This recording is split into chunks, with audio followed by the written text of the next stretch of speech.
takes the snap, fires back of the end zone, touchdown! Titans! He rolls to the right, throws Kobe Feeder, scores! Great day here in Indianapolis as that picture would attest. The Colts at 1-2, the Titans at 1-2. We've had the flip of the coin. Indy won. They will receive. So we'll get Rich an early look at Andrew Luck. And when you study quarterbacks and you love the way they play, as Griff Whalen is back to retrieve the kickoff from Ryan Suckup of Tennessee. On the landscape of NFL quarterbacks, where is Luck right now? He's playing as well as any quarterback in the league right now, Kevin. It's such a pleasure to watch this guy practice and prepare on Friday. It just reminds me a lot of Peyton Manning, and just in terms of the way he's detailed, the way he works at practice, the way he communicates with his teammates, and he's got a great feel, obviously, for this offense.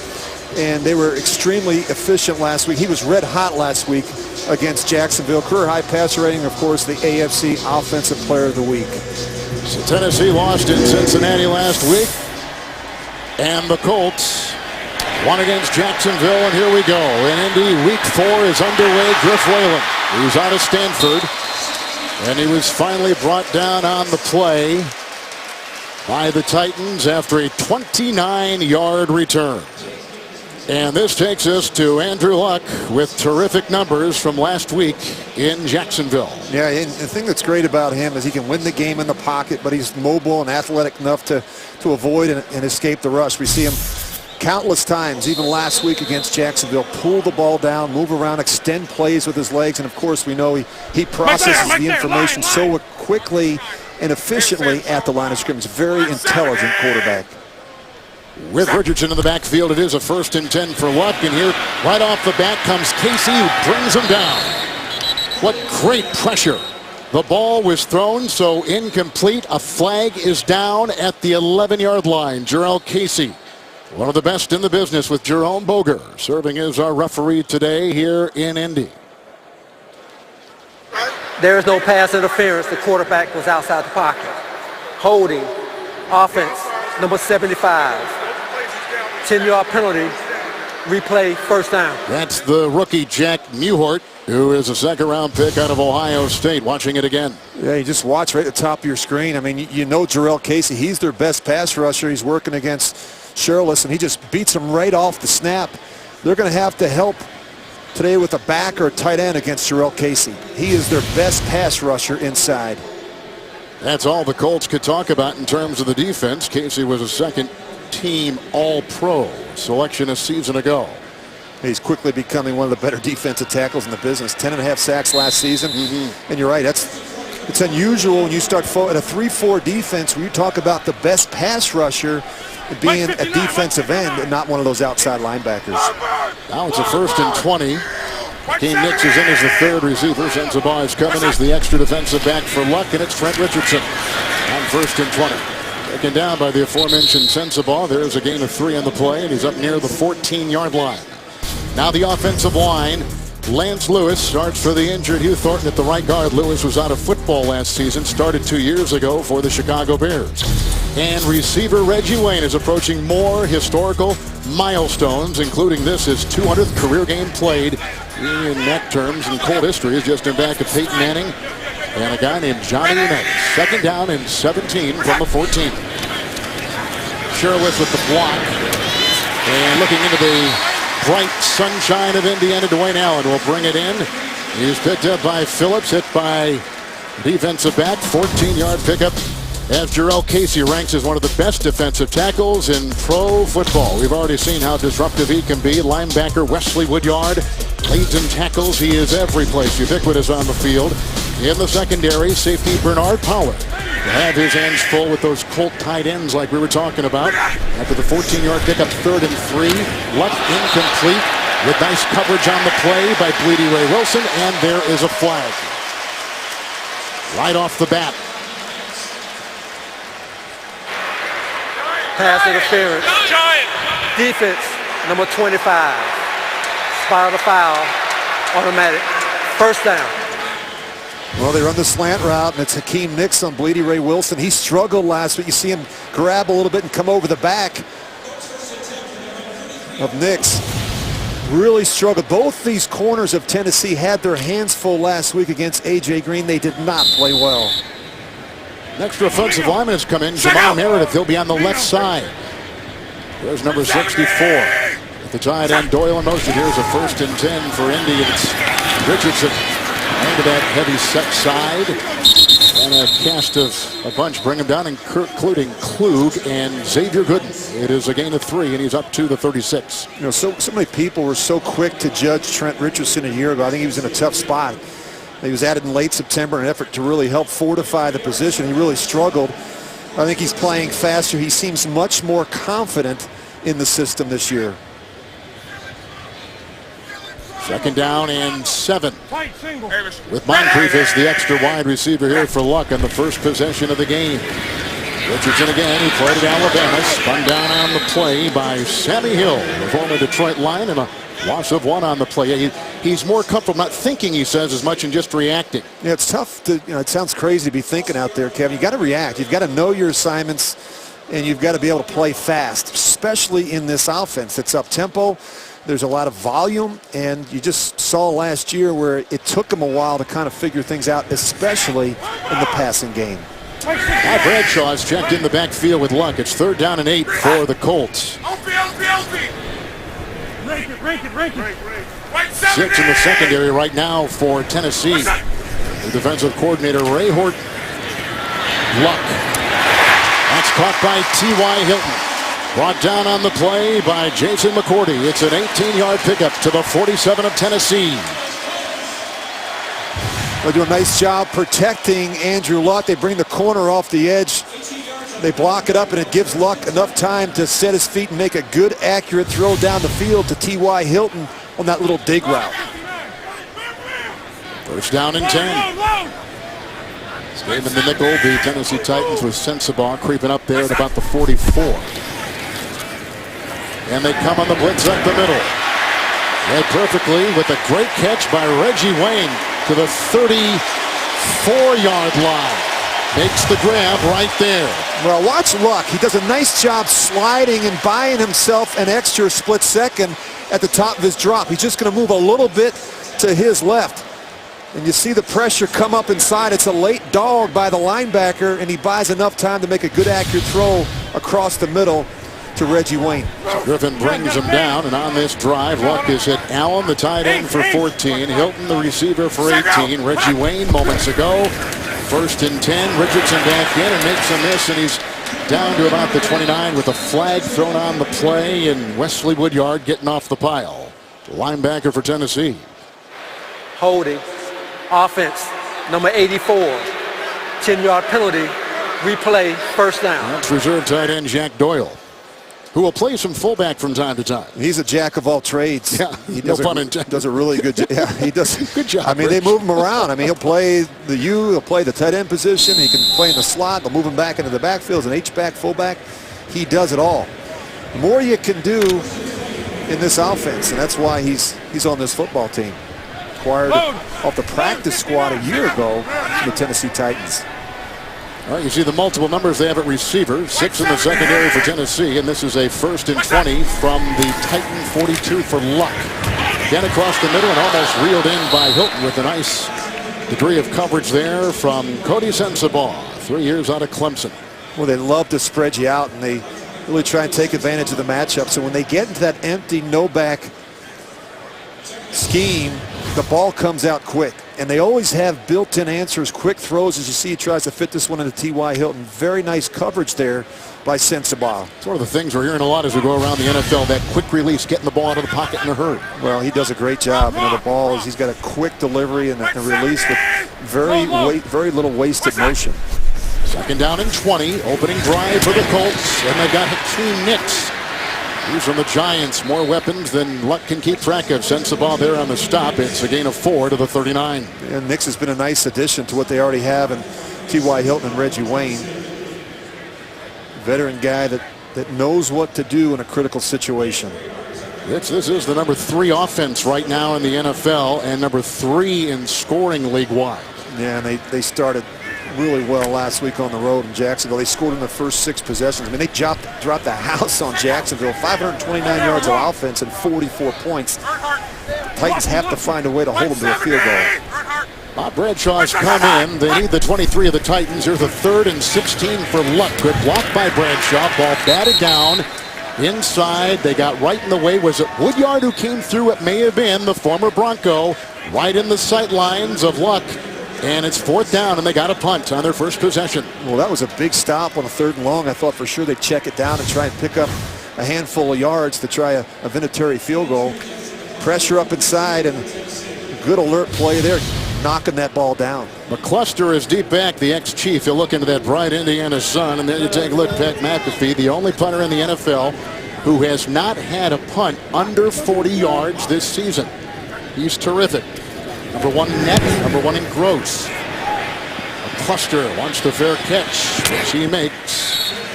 Battling that sun with a 30-yard punt at the 9. We'll take our first look at Charlie Whitehurst when we come back in 9:57 in the first. I know that sun and shadow drives our camera guys crazy. What about guys on the field, Rich? What about the players? Well, it could drive quarterbacks and receivers crazy too, Kevin, especially on down-the-field throws. But it looks like we've got a midday sun that I don't think is going to be a huge factor until later in the game. After a 9-and-out by the Colts on the first possession, this is Sean Green on 1st down and 10. Initially tripped up there by Corey Redding. He picks up 3. He's out to about the 12-yard line. And quarterback Charlie Whitehurst, whose dad played in the NFL, David Whitehurst, with a handful of teams, including Green Bay, replaces the injured Jake Locker. And the thing that's interesting, just in talking to the Colts staff, there's not a lot of film out there on Charlie Whitehurst. They're mostly just preseason snaps. You go back and you study him a little bit, but they don't feel the offense, the scheme is going to change all that much. We know this, he's not as mobile as Jake Locker. That was the extra receiver, 2nd down and 7. In the pistol, there's a block by the tight end, and that ball is hauled in by Kendall Wright, who gets up and brought down by Darius Butler. He's out to the 26. He picks up 16 on the play with the 1st down. And a really nice effort here by Wright, going down and making a very difficult catch. Pretty good coverage there by Darius Butler. This one just sinks. It's a good play by the young receiver. Wright had the 7th highest amount of receptions a season ago in the NFL.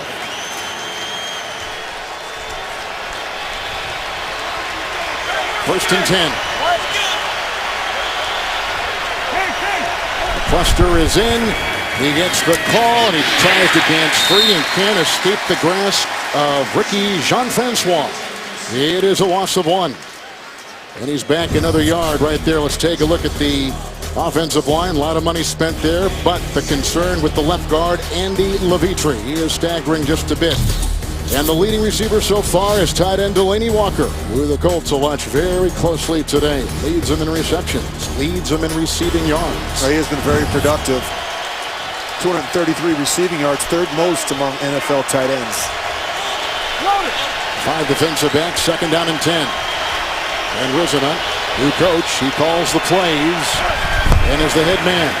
Good block by Reese on the left side. Whitehurst delivers, caught by Wright.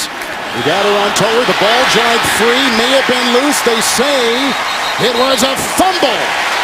And a turnover for the Tennessee Titans after the 9-yard pickup and the fumble by Wright. He thinks it was down. We'll see. That's going to be a fumble. He is not touched.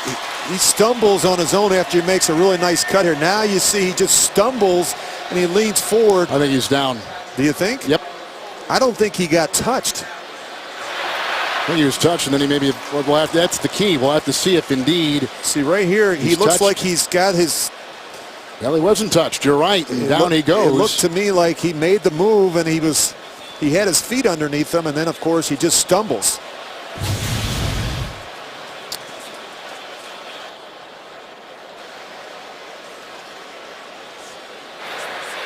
The previous play is under review. All turnovers are reviewed, and so this one will be 2. Untouched. As he tried to get the extra yard, he coughed it up, and so we are under a review. The NFL on CBS is sponsored by Southwest Airlines. Without a heart, it's just a machine. Dodge Dart. Don't touch it.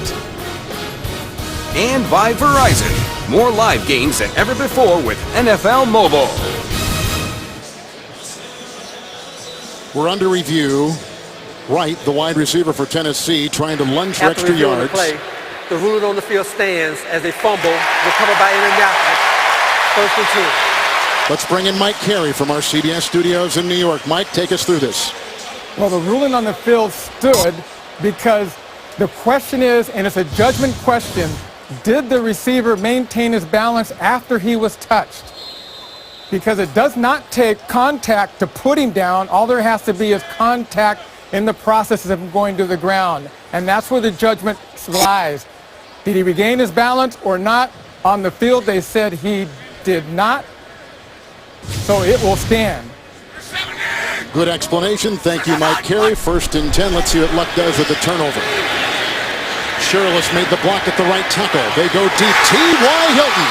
And that is a ball inside the one. He thought and a flag, as you can see, looked like it was offsides on Tennessee. 37-yard completion as it stands right now. Offside. Defense, number 91. That penalty is declined. The result of the play, 1st down, Indianapolis. Well, you see the pre-snap movement early by Morgan. A little double move to T.Y. Hilton. Does a nice job coming back for the ball. The question is whether or not he gets in. Ooh, that's going to be very, very close as he was working on the veteran LaRon Landry. It's 1st and goal at the 1 right now. Luck does such a great job, Kevin, with his cadence.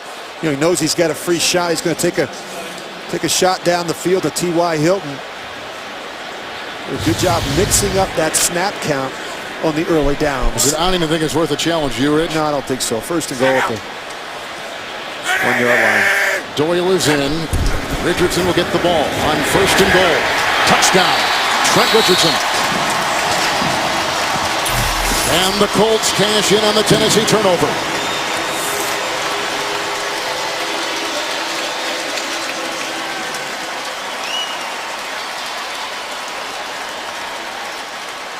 Richardson gets his 1st touchdown run this season. After he was acquired in a trade early last year, you may recall, from the Cleveland Browns. Disappointing 1st year with Indy. He seems to have found his step here in this 2nd season with the Colt organization. Now 7-0 Vinatieri putting it in. 7:06 in the 1st quarter. A fumble by the wide receiver right of the Titans. They knock in a 37-yard pass to Hilton, which sets him up at the 1. And then the bulldozing Richardson in for 6. A lot of sunshine here in Indiana today. Aerial coverage of today's game is provided by MetLife, which will bring us these spectacular shots of Lucas Oil Stadium. Trent Richardson with the touchdown run of a yard after a 37-yard pass to Hilton after the fumble by the Tennessee receiver Wright. He was fighting for some extra yards. He's a good receiver, too. This kid's got a lot of good football ahead of him. Really a talented player. Just one of 6 AFC players with at least 100 receptions since the beginning of last season as they tried onside kick. How about that? And it was caught. They got it, and Whalen was the one to get it. There have only been 2 successful onside kicks in the NFL this season, and the Colts have them both. Well, you just see that they catch them sleeping a little bit. They're retreating, and it doesn't seem like they're really anticipating. Why would they? An onside kick. And you see Doyle, he's the first one out there. He gets the block. Watch Doyle. He's going to give his body up. Of course, he makes the big block so Griff Whalen can make the big play on special teams. Whalen comes up with it, a former walk-on at Stanford. He played with Luck there. He's been on the practice squad with the... This guy's a clown, Pat McAfee. He comes up with the good play, and 7:06 to play here in the 1st. You know, I was just going to say this next possession for Tennessee is absolutely critical. I mean, they need a smooth start. This is not what they were looking for. They can't afford to fall behind on the road against a good team like the Colts. From the 44 of Tennessee, Doyle will join Bradshaw in the backfield. Ahmad Bradshaw into Lau. T.Y. Hilton. These submarines by Casey. He slides to about the 41. It is a gain of 3 on the play. Make it the 39 is where they mark him down. One official said the 41. The other said the 39. Put him at the 39. Well, T.Y. Hilton, he's not very big. He has that slender build, but he's got that suddenness and explosiveness to him. And of course, we know he's very good after the catch. Dime secondary for Tennessee. Second down and 5. Bradshaw remains. But Bradshaw's been a nice addition to this team, huh? Oh, he's been a great addition. Very different than what they have in Trent Richardson. Second down and 5. And this is Bradshaw. Missed a lot of last year with a neck injury. Got him in the secondary. Hit by a couple, including George Wilson. It is a gain of 4 to the 35. I really like what they have with Trent Richardson and Ahmad Bradshaw. As you said, Kevin, he's different. I think he's a little more explosive right now. I think he's got better quickness in the hole, and he's very good in the passing game. This is where Trent Richardson has to be better. If he wants to play more, he's going to have to get more efficient coming out of the backfield and also protecting for Andrew Luck. Yeah, that pass blocking is huge, especially in this offense. They're down and 1. Bradshaw is the first back through. He gets the call and he gets the first.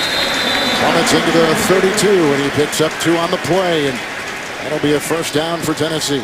Well, they have struggled. Indianapolis, excuse me. They have struggled, Kevin, in short yardage and goal line situations. They're not very big inside. They've got a new center in A.Q. Shipley this year, and of course a rookie at left guard.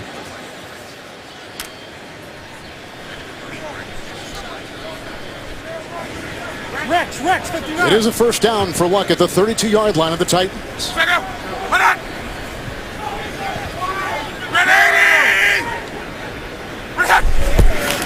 From the pistol with both of his backs in, including Richardson, who drops the ball. Casey picks it up just in case it's still alive. The whistles blow. The play is dead. It's an incompletion as Casey began to rumble, and Richardson could not hold on to the ball. You know, you look at that on Monday, and Trent Richardson will say, I have to catch it, and Andrew Luck will say, I have to do a better job with my location on throws. If you throw these backs the ball in the back shoulder, they're not comfortable turning their head to the line of scrimmage. They want it on that upfield number. That's a minus for both when it comes to grading on Monday. Minus for the quarterback, location, and minus for the back. You've got to be able to make that catch. So you throw it out ahead of them a little bit. They don't like to have to turn back for the ball as they come out of the backfield. Second down and 10. Still the 6 in the secondary for the Titans. They played that way a bunch. Another pistol formation. This is Bradshaw, who got tied up with Phillips inside, the former Bronco and Charger. It is a gain of 2. He's down to the 31. Hey fans, follow all of today's football action on the go. Download the award-winning CBS Sports app now for instant scores, breaking news, video, and more, all on your phone. You're just watching the players, Kevin, come on and off the field. Pep Hamilton does a really nice job early in the game, forcing you as a defense to adjust to different personnel groups, formations, motion shifts. Really want to probe to make sure you have answers as they see a receiver displaced in the backfield. It's Moncrief, the rookie out of Ole Miss. 3rd down and 8 for Luck. Right on the money. The aforementioned Moncrief picks it up. He was brought down by George Wilson. He picks up 10. Dante Moncrief is a 3rd-round pick. A terrific player and another weapon for Luck. And they motion him out of the backfield, and in doing so, you get the matchup that you want. A receiver on the safety, George Wilson. Creative ways formationally to get advantageous matchups. That's the crust of Pep Hamilton's system here in Indy. 7th play of the drive, an onside kick after a touchdown run by Richardson gives the Colts this great position.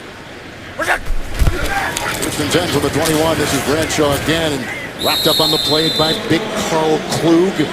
He's out of Iowa. Pickup of 2 right there. How'd you like to be a young receiver picked up by the Colts like Moncrief and know that you're going to be joined at the hip with a guy like Luck for your career? Yeah, and then have this guy, Pep Hamilton, call plays. I mean, he's going to utilize everybody. If you're dressed for the game, you're probably going to get on the field.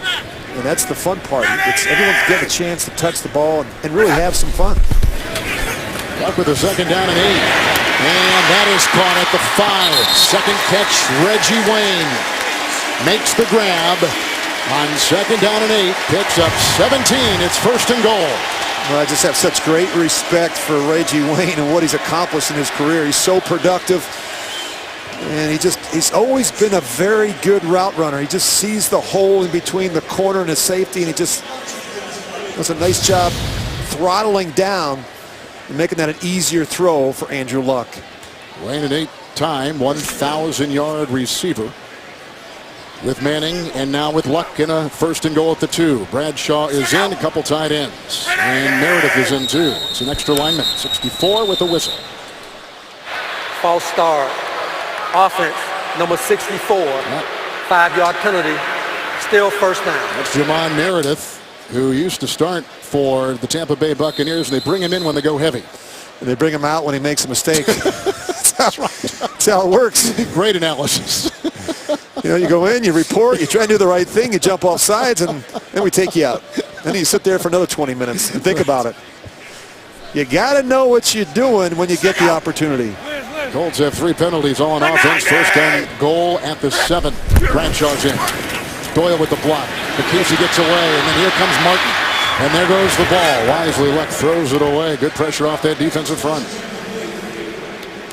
Yeah, nowhere to go with that one. It's a good job by the Tennessee Titans. First, getting pressure on Andrew Luck off of play action. You see it really comes from both sides. Jarrell Casey, and on the other side, Mike Martin. Martin doing a really nice job beating Costanzo around the edge. Martin's been out for a while, battling a hamstring. He's been inactive 2 of the 3 games heading into today. Bradshaw remains. 2nd goal at the 7. Watch Bradshaw. He's a great red zone receiver, especially this year. They get the pitch here. Costanzo will pull. And that takes him to the 2.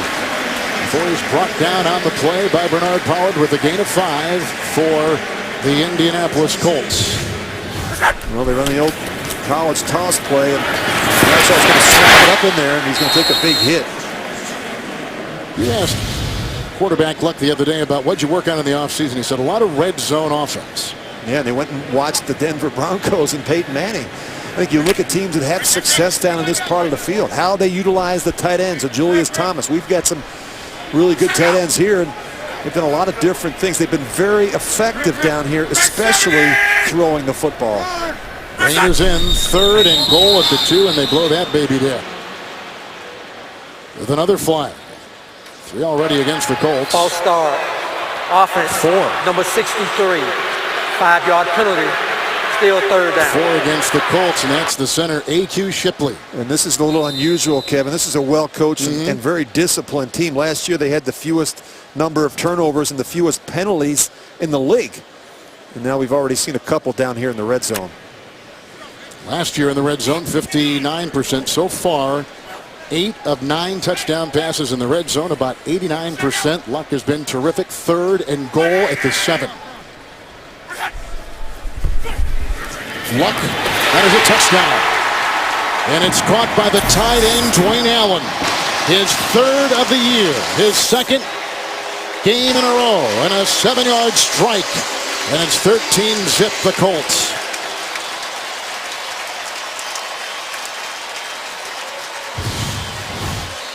Well, you're just going to look at Dwayne Allen. He's just going to run a little seam route, and Wesley Woodyard's late getting there, as is Sensabaugh. I mean, this was just too easy. So they've scored off a turnover. They've scored off an onside kick. Opportunistic Colts. Vinatieri makes it 14-0. Luck had a pass of 10 to Moncrief, of 17 to Reggie Wayne, and Andrew Luck, who comes into today with the most touchdown passes in the NFL, adds another, number 10, 14-0 Indy. The NFL on CBS is sponsored by the all-new Chrysler 200, America's import, and by Bud Light, who reminds fans to stay in the game and drink responsibly.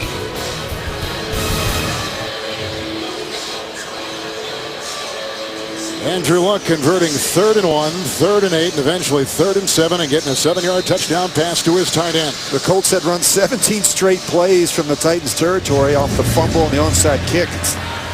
It's critical that Tennessee gets something going on this drive. Well, the Colts bang this one deep and out. Washington was back there. All right, we're going to see Charlie Whitehurst again. He's only had it once. His team fumbled the first possession, late first quarter.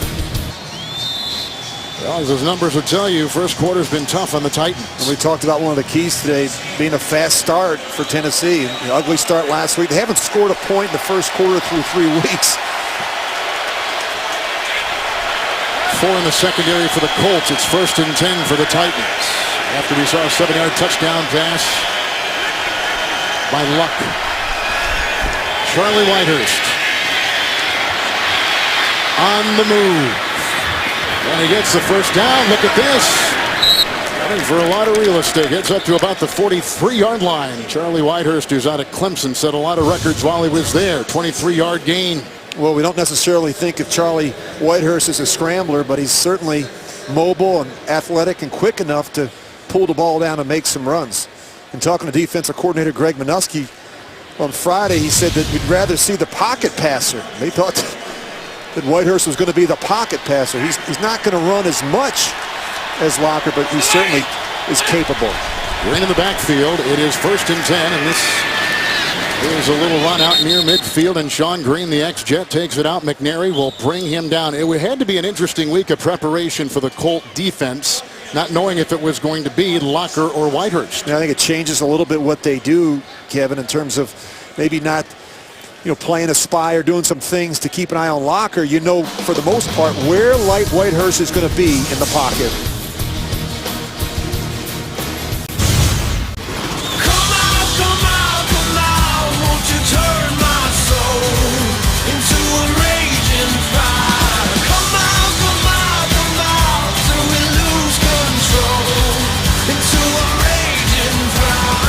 Down 14-0 after 1 quarter. Wonder what that does to your game plan. Well, I don't think it changes. I think they've got to be patient. I think they've got to continue to try and run the football. Remember now, they're averaging over 5 yards a carry in each of the last 2 games, and it's not like the Colts have a great run defense. Number 29, the Colts overall in the NFL. 2nd down 4, first play, 2nd quarter. Whitehurst overshoots Walker, the double teamed.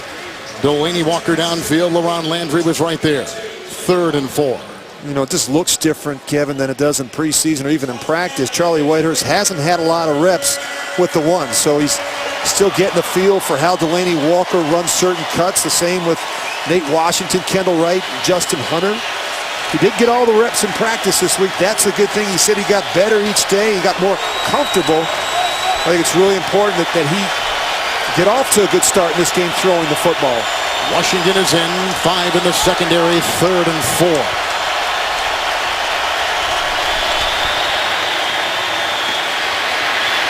Whitehurst looking deep, and it's off the fingertips of Hunter. It's picked off on the ricochet by Adams, the former Bronco. Brought down by Hunter. Another turnover. The 2nd today by Tennessee, and the Colts get it again.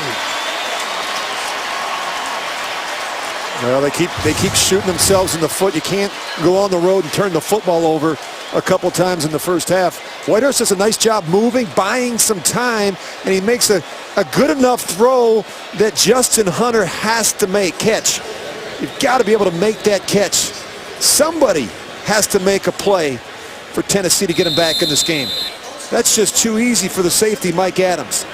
He's just in the right place at the right time.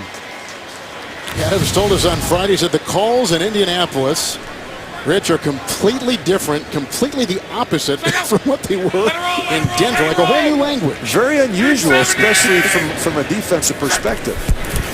It's 1st and 10, Richardson. And grabbed on the play by Al Woods as he pulls it out to the 28. And it's a gain of 2. Let's make our first trip to New York and James Brown. Kevin, Tannehill with the goods. Yeah, Ryan Tannehill with a 13-yard touchdown pass to Mike Wallace, capping an 8-play, 91-yard drive. Tannehill responded. Miami up 10-7. With 13:35 left in the first half. Back to Kevin Harlan and Rich Gannon. Wallace is probably their elite guy on offense. And it's so important. We talked about Tannehill. Kevin, you and I saw him last week. He's really struggled. There's some talk that maybe he wouldn't even play this week. Second down and 8, and Luck with that pocket crumbling. Outside, T.Y. Hilton. Brought down by Bleedy Ray Wilson. It's a 13-yard gain and a first down, and the ball will be at the 42. And they do such a nice job with these corner routes. You see T.Y. Hilton. He's running it from the slot now, and the corner on the outside, Bleedy Ray Wilson, he turns his back to the quarterback. He's got to fall off a little bit in that two-deep zone coverage. So Rich Hilton has caught passes today of 18, 37, and now 13 yards. Richardson in the backfield with the 1st and 10. Trent Richardson, the Doak Walker Award winner, and he's off to the races. Close to a first down, brought down by Griffin in the secondary for Tennessee. Spot him at the 48. A 10-yard pickup and another first down. Well, I like how he's running right now. He's just running behind those pads. He's patient. He's allowing the blockers to get out in front of him, and he's got better speed than you think.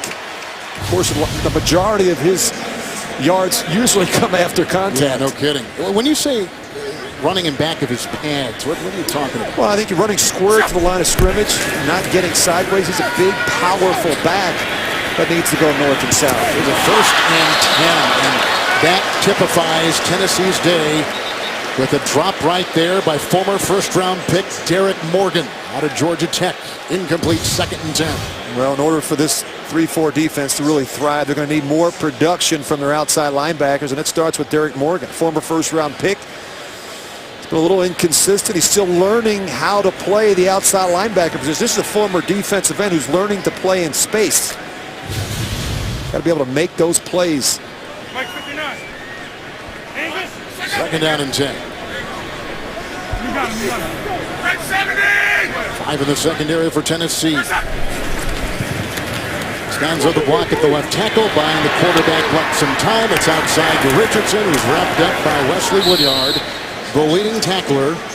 And Woodyard, who played at Kentucky, allows him only a 3-yard gain just inside the 45-yard line. You know, I just think that about the drop from Derek Morgan. Kevin, in order for Tennessee to win, they're going to do a lot of the little things right. You know, the offense can't turn the football over. Special teams can't have a snafu like we saw in the first quarter. Someone from the defense needs to make a play.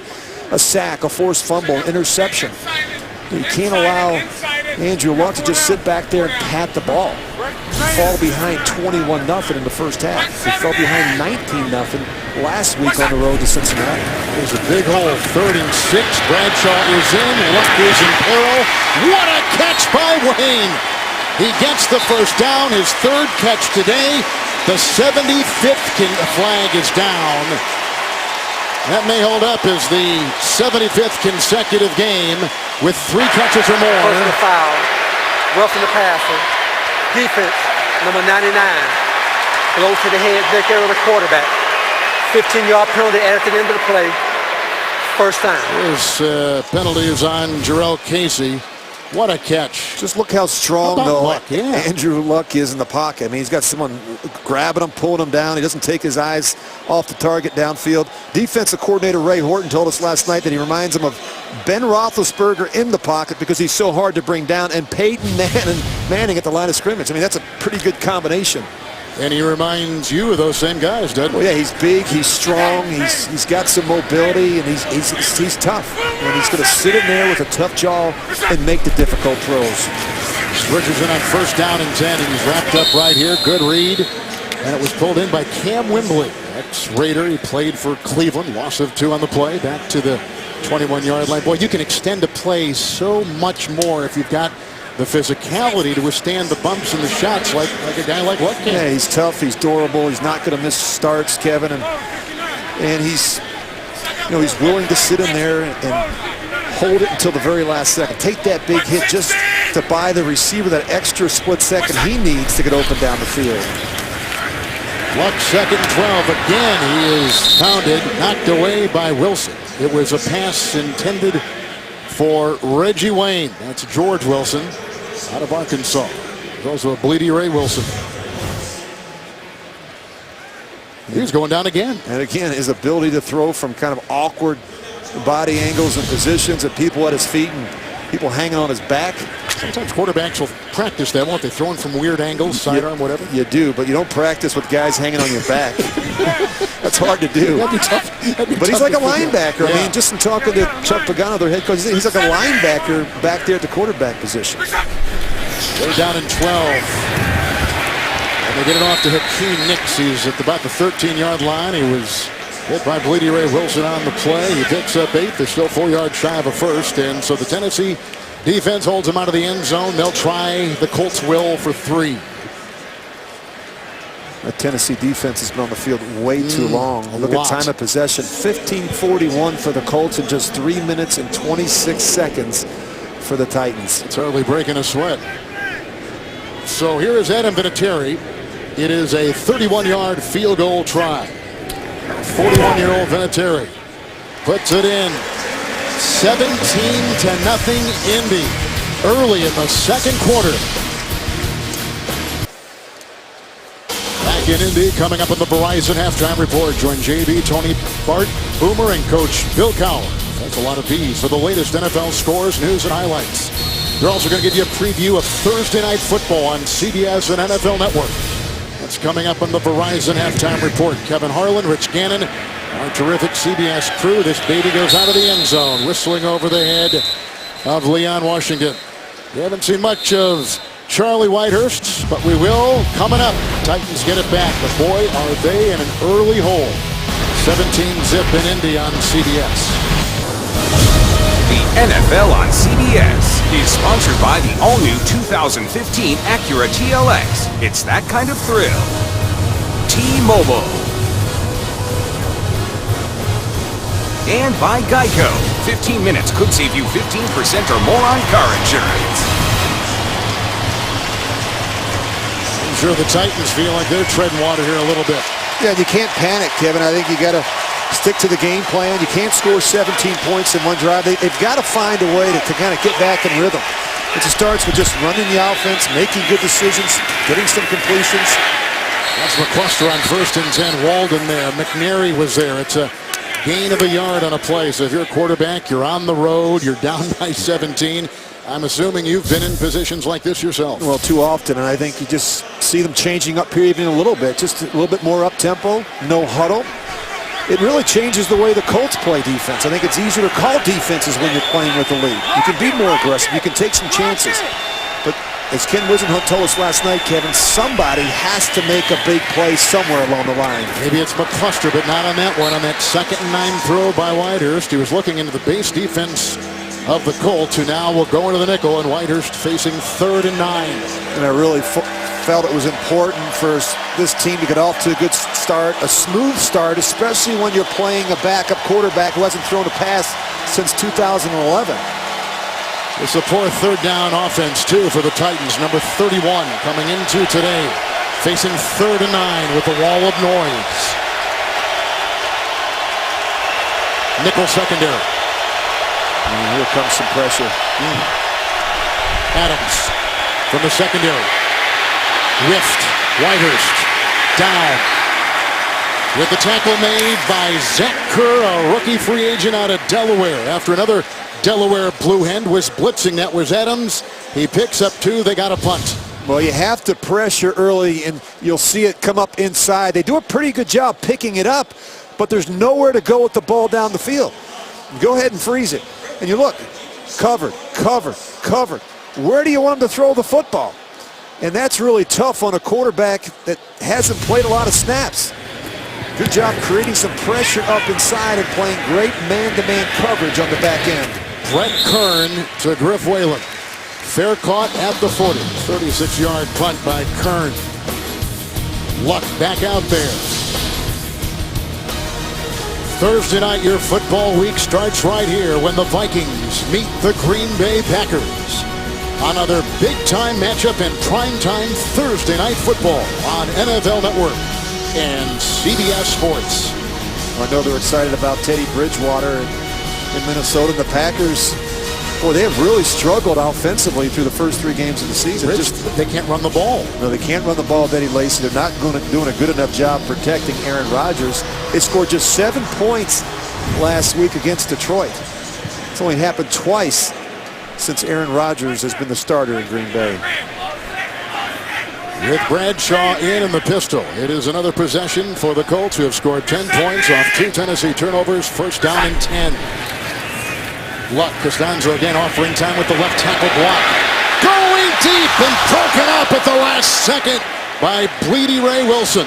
First time starter, 2 years out of UConn. Terrific play. 2nd and 10. Well, this is a really outstanding play by Bleedy Ray Wilson. He's going to get beat, but watch the effort coming in there at the end, knocking that ball away from T.Y. Hilton. That's a good throw, but a terrific play by Bleedy Ray Wilson, getting that left hand in there. These corners of Tennessee are aggressive. Man, they're getting better. Just talking to Ray Horton last night, he says, look, we asked them to do a lot of things. We asked them to play a lot of man-to-man coverage, and they're going to be good ones once they figure it out. They're young. Tennessee's gone to the nickel. Here's a 2nd down and 10 with Bradshaw. Not finding a whole lot right there. Mike Martin comes in with the stop. It is a gain of 2 on the play. I know you've always talked, Rich, about quarterback knowing the defensive coordinator, really getting inside his head, finding out his resume. It's really important. It was interesting talking to Andrew Luck on Friday. He said that they spent some time talking to Rob Chudzinski, one of their offensive assistants, who actually was the head coach in Cleveland when Ray Horton was a defensive coordinator, just trying to get to know who he is, what his fastball is in a critical situation. It's the amount of research, Kevin, that goes in before the game, getting to know the opponent. Into the dime, 3rd and 8, and way out of the reach of Hilton with the coverage on the play by Jason McCourty. So the defense does the job right there, led by first-year defensive coordinator Ray Horton, who has a ton of respect around the league. He's a good one, and it takes a while to accumulate the personnel. They make the switch from the 4-3 to the 3-4, but he's got a better sense of who his players are and what they do well. The thing that I've always admired about Ray Horton is he likes to bring pressure. He likes to get after these quarterbacks anytime he's got a chance. McAfee to punt. Flag has been thrown. McCluster circling under it with the catch. Fair catch at the 21-yard line. Hang time of over 5 seconds. That's what you want. In fact, anything over 4.5, 4.6 is what they're looking for in the 37-yard punt. As Jerome Boger, who officiated Super Bowl 47, talks with his crew. With a hold on the punt team. Colts, after a 3-and-out, their first 3-and-out this afternoon. Well, Tennessee, the special teams, that's to get back in a game like this when your offense is struggling. Sometimes a big play in the kicking game can do it. Officials this year can ask exactly what Tennessee wants done. So he's getting the options. Ken Whisen on his right now. Holding, kicking team, number 45. The 10-yard penalty will be added to the end of the play. Timeout. With 8:04 to play in the first half, Whitehurst again licking his chops. He's hardly even gotten a sweat going today, down 17-0. The NFL on CBS is sponsored by the Home Depot. More saving, more doing. That's the power of the Home Depot. And by Chick-fil-A. We didn't invent the chicken, just the chicken sandwich. Beautiful downtown Indy tomorrow. Don't miss the new show critics are calling fast, funny, and above all exciting. That's the new hit drama Scorpion tomorrow at 9, 8 Central after the Big Bang Theory. Only CBS. Luck with the touchdown pass. Richardson with the touchdown run. And a lot to think about if you're Ken Whisenhunt. Look at that.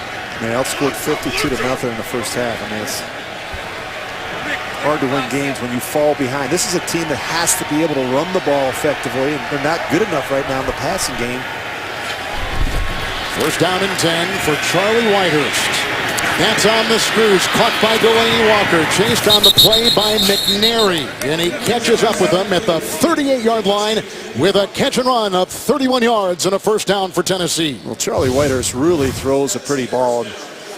I just remember him coming out of Clemson. He had that big-time arm.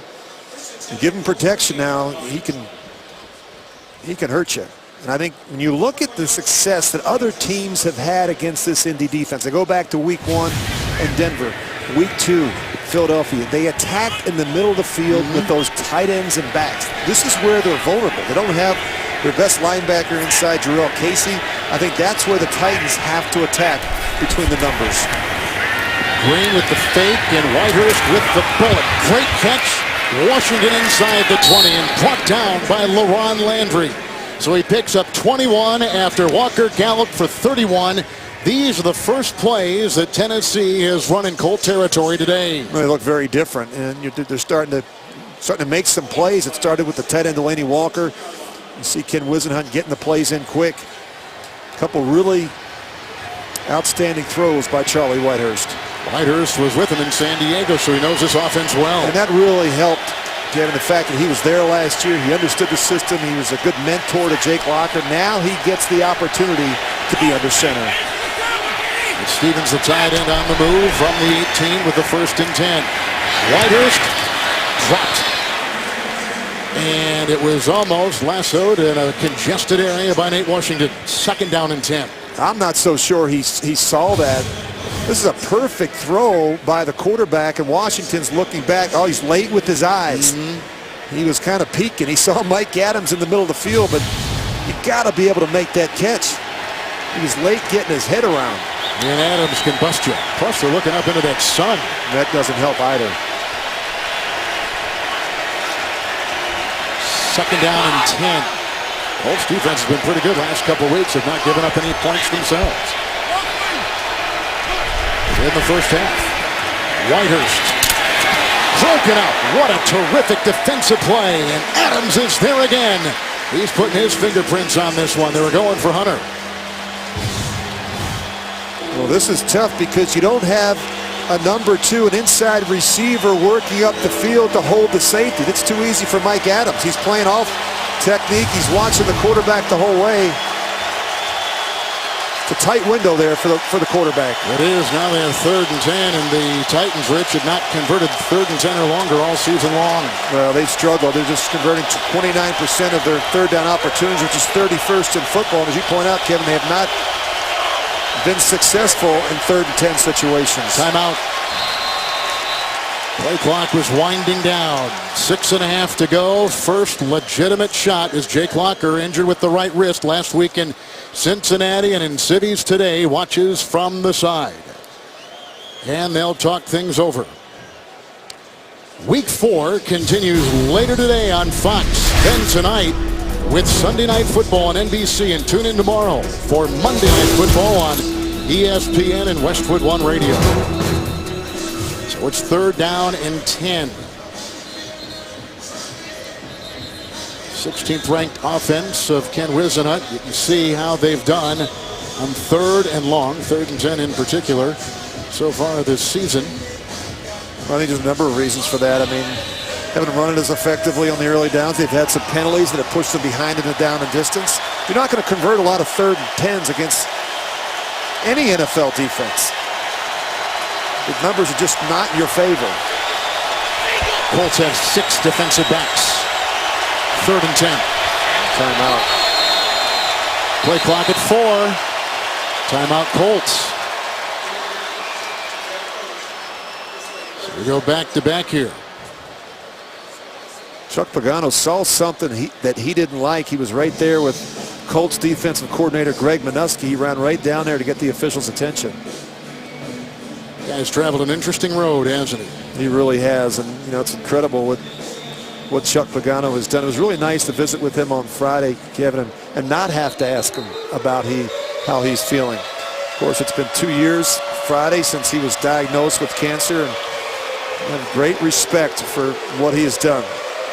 They talk about their core principles, faith, family, and football, and it really means something to a guy like Chuck Pagano. And it helps when you got a guy like Andrew Luck, who is the face of the organization. Think about how fortunate this organization has been. You know, it's not very often that you follow up a quarterback like Peyton Manning with one like Andrew Luck. They have been very, very fortunate.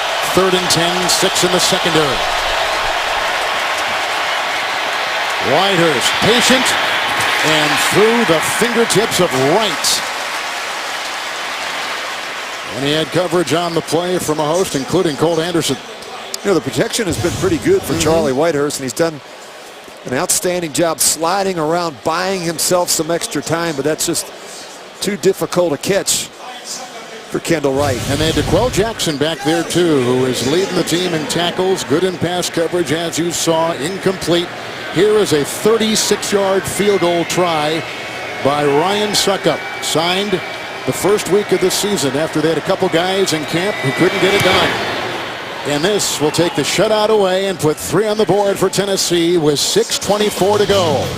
So Whitehurst has completions of 31 to Walker, 21 to Washington, and they get a 36-yard Suckup field goal.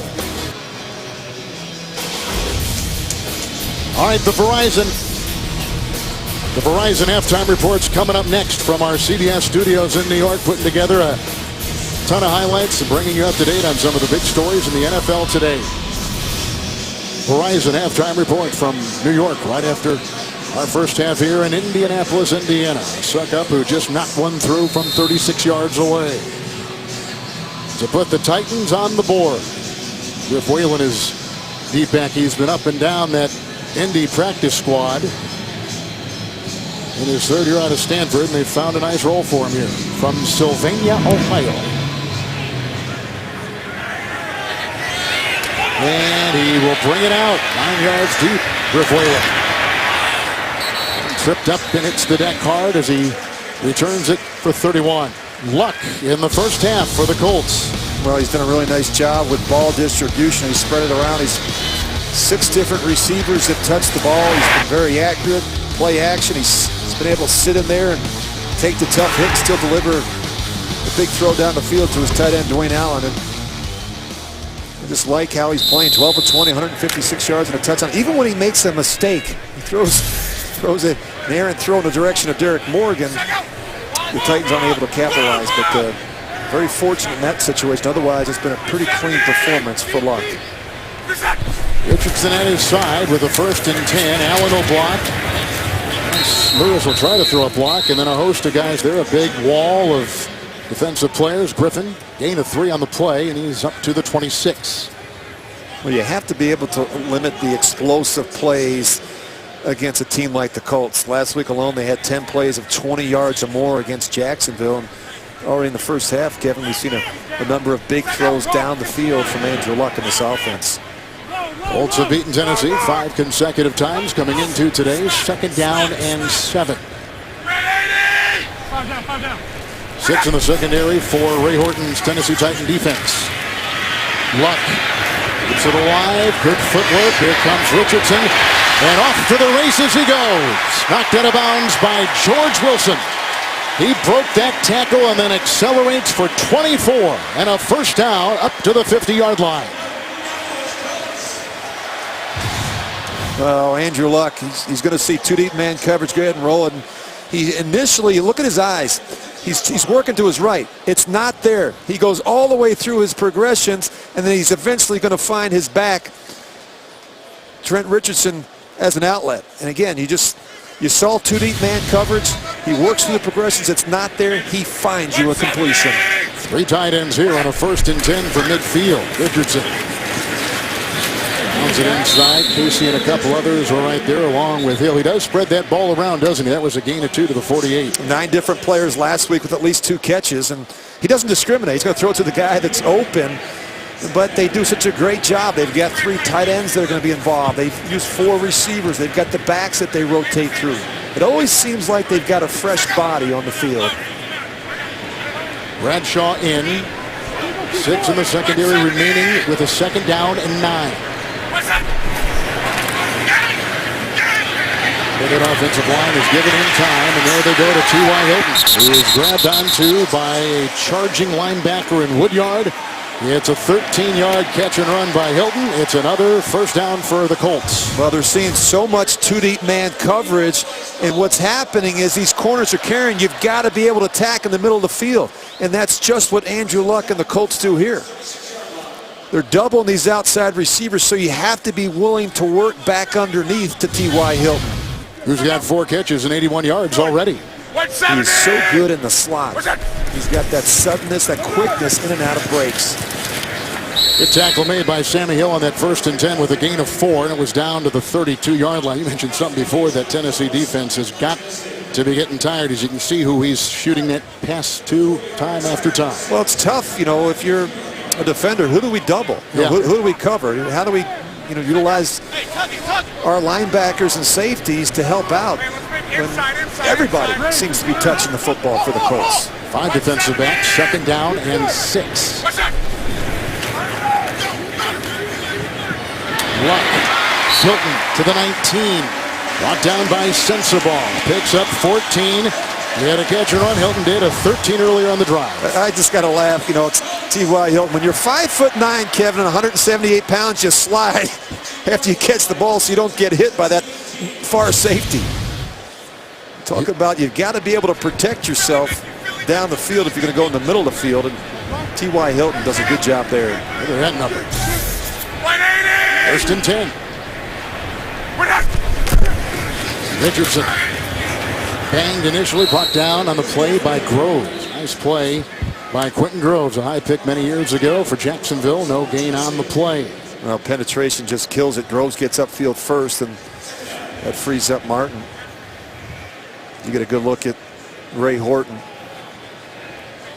Find a way to come up with a big play, a sack, a fumble, interception. Something to get the ball back for his offense. 2nd down and 10.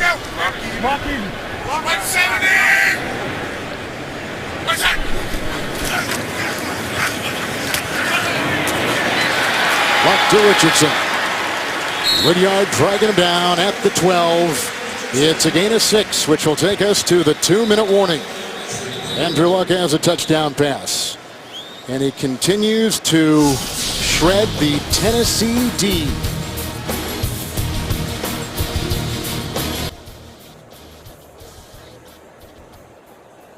Timing of the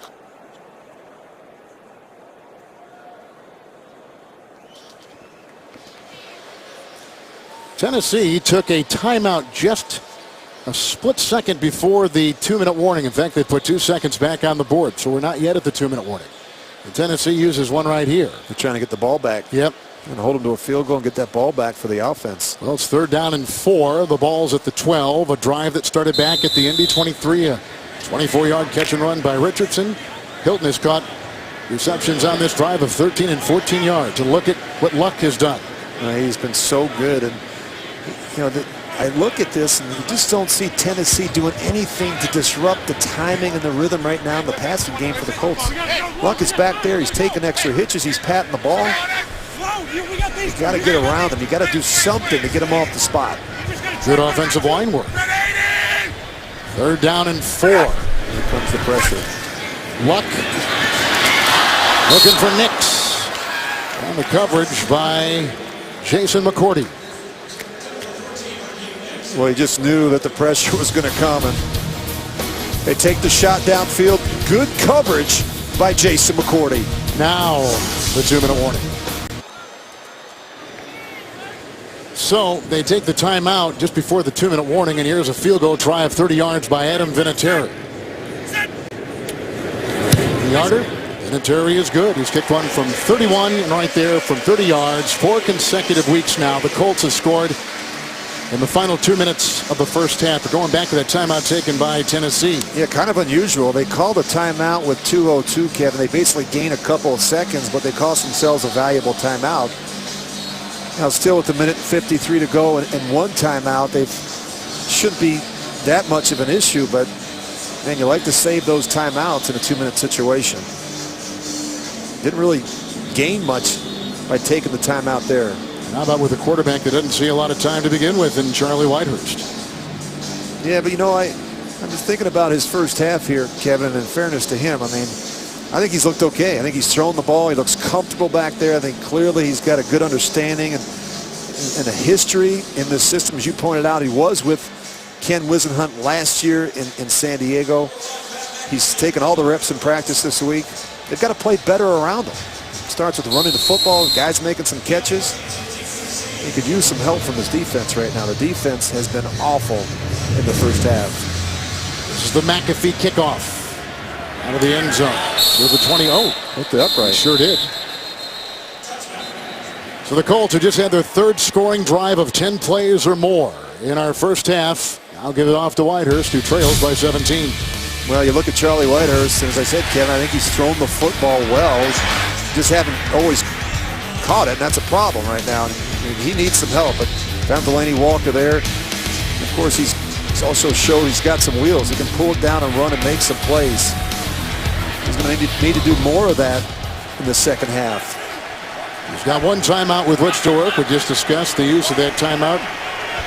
The 2:02 remaining just before the 2-minute warning. Clusters in the backfield. 1st and 10 for Whitehurst. Staggers, cradles it down. Well, it was Eric Walden who got him, but the pocket was disrupted by Ricky Jean-Francois. A flag has been thrown at the 13-yard line. First sack by the Colts. And it was back to the 11. Illegal hands to the face. Defense, number 99. 5-yard penalty, automatic. First down. Jean-Francois. So wipes out the sack. Well, he's right here, and he just watch the hands. He's working on Michael Ruse. Looks okay there. Maybe it's the wrong one. Right at the end. That's absolutely right. Just that left hand. 1st and 10 from the 25 for Charlie Whitehurst. That overshoots the intended receiver Hunter with the coverage on the play by Greg Toller. Justin Hunter stumbled a little bit coming out of that cut. Not that much I can say to a team when they're down 20-3 at halftime. Well, the energy and the emotion and the confidence would be a lot different in that locker room at halftime, Kevin, if they're able to put together a drive here. They can go down and score and make it 20-10. They're right back in this game. And they get the ball first to begin the second half.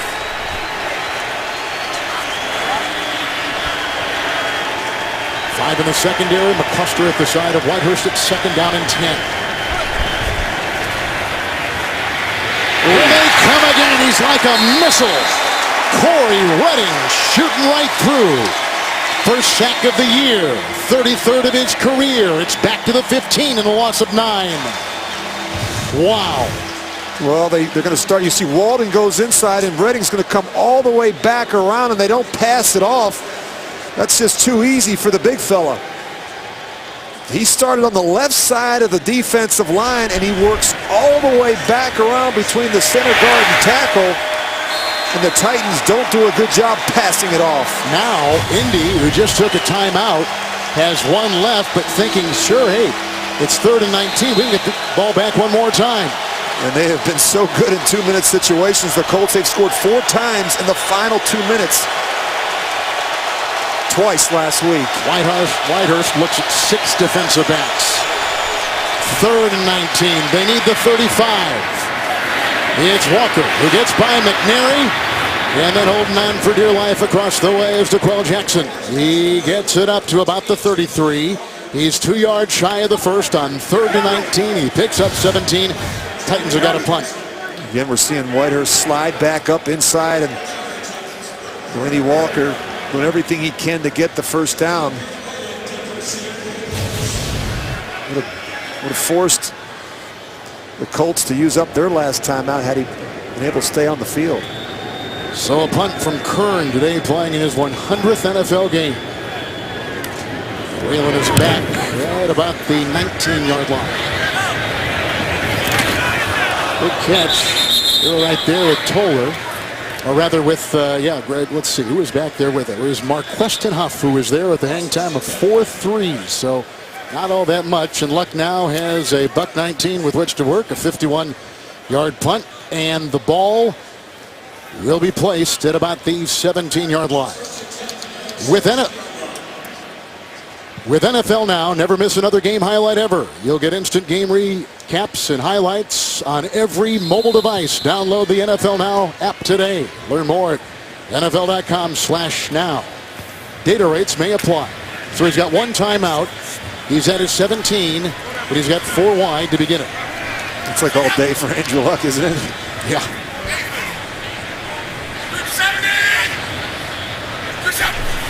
6 in the secondary for the Titans. screen pass, Bradshaw looking for a block. Led well that time by George Wilson. The gain to about the 22, and he picks up 5. And this is one of the areas that Andrew Luck has really worked on in the offseason. He talked about third down and red zone and 2-minute situations, just situational football. With a better understanding of what they're trying to accomplish and what defenses are trying to do to win in those situations. And the second drive may have been deflected, and it's picked off by Woodyard, who's brought down by Luck and others, and Nix, and it's the first turnover. And an interception, the 4th of the season, thrown by Andrew Luck. And with 45 seconds remaining, and Tennessee with the timeout, look where they've got the ball at the Colt 25. Well, I can't tell if this thing gets tipped or not, but it looked like it. No, it didn't. It just came out. He got fooled right the last second as he's throwing it. I think he realized he did initially see the flat defender. Right at the last second, he's trying to pull it back. He throws it right into the hands of Wesley Woodyard. So now, it's with the Tennessee, second time we've seen him make that type of throw. Leon Washington is in the backfield. A great opportunity for the Titans. Base defense for Indy, first down and 10. And great catch made. Delaney Walker, 18-yard reception. And he's got the ball to the 7 of Indy and a first and goal for the Titans. One timeout remaining and the clock continues to go. First and goal at the 7. Ooh, right through the hands of Delaney Walker. That was a fastball. That was hard to handle. Well, Charlie Whitehurst makes a good throw. 2 receivers kind of in the same area, but Delaney Walker goes up and gets it. Now he throws a bit of a fastball to Delaney Walker. He's got to make the catch, but Charlie Whitehurst has to take a little off of that. That thing came out hot. Each team with a timeout. Luck just threw the pick from the 7, second down and goal, Tennessee. Washington will be wide as a running back. One of 4 receivers. Whitehurst with a second and goal at the 7. And with the flag and a timeout taken by Tennessee. Timeout Indianapolis. Their third and final. This is a 30-second timeout. Which may not surprise you a little bit, how the communication may be a little bit cumbersome with a first-time starter. Yeah, he just, Charlie hasn't taken a ton of snaps in a 2-minute situation. They're hustling, and rather than have a mistake in this part of the field, they burn a timeout. Well, initially, I'll take that back, Rich, because initially Jerome Boger threw the timeout flag to Tennessee. And then on the board they had Indy took the timeout. Now it is Tennessee. So we're kind of going back and forth. I think the play clock was running down as well. But again, there's other ways to stop the clock in this situation. 17 seconds left, plenty of time. You're going to throw it down here, so you've got a couple shots at the end zone. Charlie Whitehurst has to be smart in this situation. He just can't take a sack. What's that conversation like right there? Well, I think Ken Wisenhunt is going through all the different scenarios. Talking about the play, the protection, and the adjustments. Possible audible maybe if he sees some type of all-out pressure. And reminding him that he cannot take a sack. The ball has to come out on second and goal. 4 defensive backs for the Colts. A second down and goal at the 7. Tennessee's out of timeouts. The cluster is in. Riders with time. Into traffic. Walker got it. What a great throw, but what a better catch. A 7-yard strike to Delaney Walker. And Tennessee with the flag thrown. And Tennessee has just gotten themselves back in business. And Whitehurst and the offense cashing in on a Luck interception. Delaney Walker has been invaluable. He has made a couple huge catches on this drive alone, and he's really double teamed in this situation by Mike Adams, the safety. The previous play is under review. Look, he's going to get double teamed by DeQuell Jackson and Mike Adams, and Whitehurst still finds a way to fit this one in. Great concentration by Delaney Walker. I think even though that thing was bouncing around a little bit, He was able to lasso it in as we watch again. Look at the coverage draped on Walker. Boy, he's got those strong hands. I think he squeezes Plus, it the whole way. The guy is right there. The back judge is right there. We'll get a good look at it right here. I think he's squeezing it. Yep, he has got control of that. He sure does. Great job. Adams and Jackson are cloaked on him, and he was able to hold on. And that was about the only place where that ball could have been completed on the throw by Whitehurst. I like the fact that Whitehurst, Kevin, is being aggressive. I mean, he is willing to fit it into tight windows, and Delaney Walker makes a great catch in traffic. Rich, what'd you ask him last night? He said, hey, what? The ruling on the field is confirmed. It's a touchdown for Tennessee. Which is a correct call. He said, what do I have to lose? I'm 32. I've been in the league 9 years. I'm only making my 5th start. What do I got to lose? Look, and that's the best. You know, look, we know he's a free spirit. He is well respected by his teammates, but I thought he had a terrific attitude last night, Kevin. He said, I'm going to go out and have fun. Hey, look, he's worked just as hard as the other guy. He just hasn't gotten the opportunity. And when you get your opportunity, you have to make the most of it in this business. You talk like a guy who knows what it's like to get an opportunity late in his career. I sat there for too long watching other guys. When I got my chance, Kevin, I wasn't going to come off the field. And again, Tennessee is going to get the ball coming out of halftime. Oh, somebody moves. Is that Roos, 71? I think that might have been the left guard. Well, it was somebody. I think it was Schwenke. False start. Offense, number 62. Yep, Schwenke. 5-yard penalty. Replay the try. There's center, who's the left guard in field goal and extra point situations. A little antsy. Whitehurst, who is 32 years old, throws his 4th career touchdown pass. Hasn't thrown a regular season pass since the 2011 season. 5th career start today. And the extra point is good. And it wasn't like he was any guy just off the street. He was a 3rd-round pick by San Diego, where he's played the majority of his career. He was born in Green Bay. His dad, David Whitehurst, was a Green Bay Packer quarterback in the late 70s and the early 80s. And you can see some of the things that have followed him. He left for a couple of years and went up to Seattle thinking he had a chance to get a start up there, but eventually Tavares Jackson was the one that was placed to that quarterback position. So he went back to San Diego to be the backup for Phillip Rivers. Yeah, he never really got a chance to play those first 4 years watching Phillip Rivers. He did have an opportunity in Seattle. As he said, he blew it. Just didn't work out for him. He goes back to San Diego in 2012. He hooks up with Ken Wisenhunt last year and Mike McCoy, and they really liked him. You know, he said he's a smart guy. He can handle our system. The players respect him. He's always prepared. And as we can see, Kevin, through the first half, he really throws a nice ball.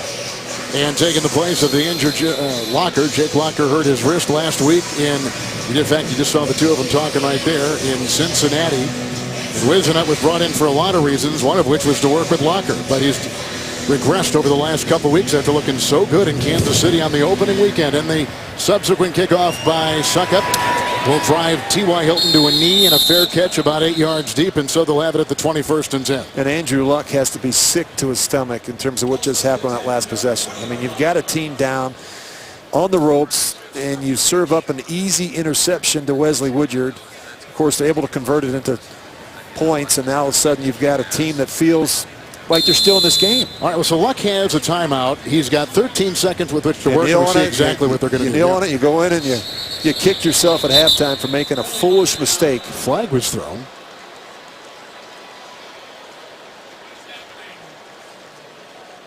Too many men, perhaps?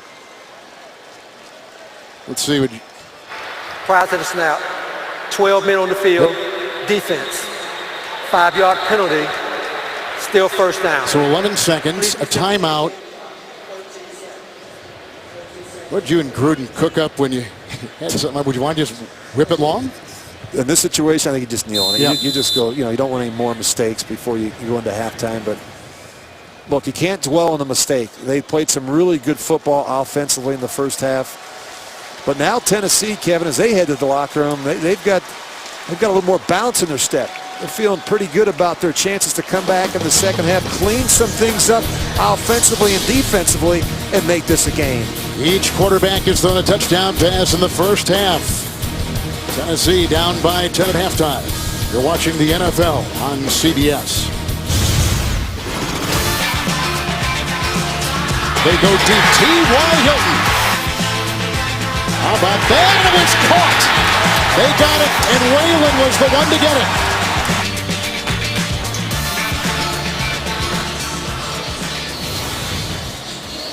It's a 10-point game at halftime with the Colts at 1-2 over the Titans at 1-2. And time now to take a look at the DirecTV Ultimate Picture Cam with Charlie Whitehurst finding Delaney Walker in the end zone.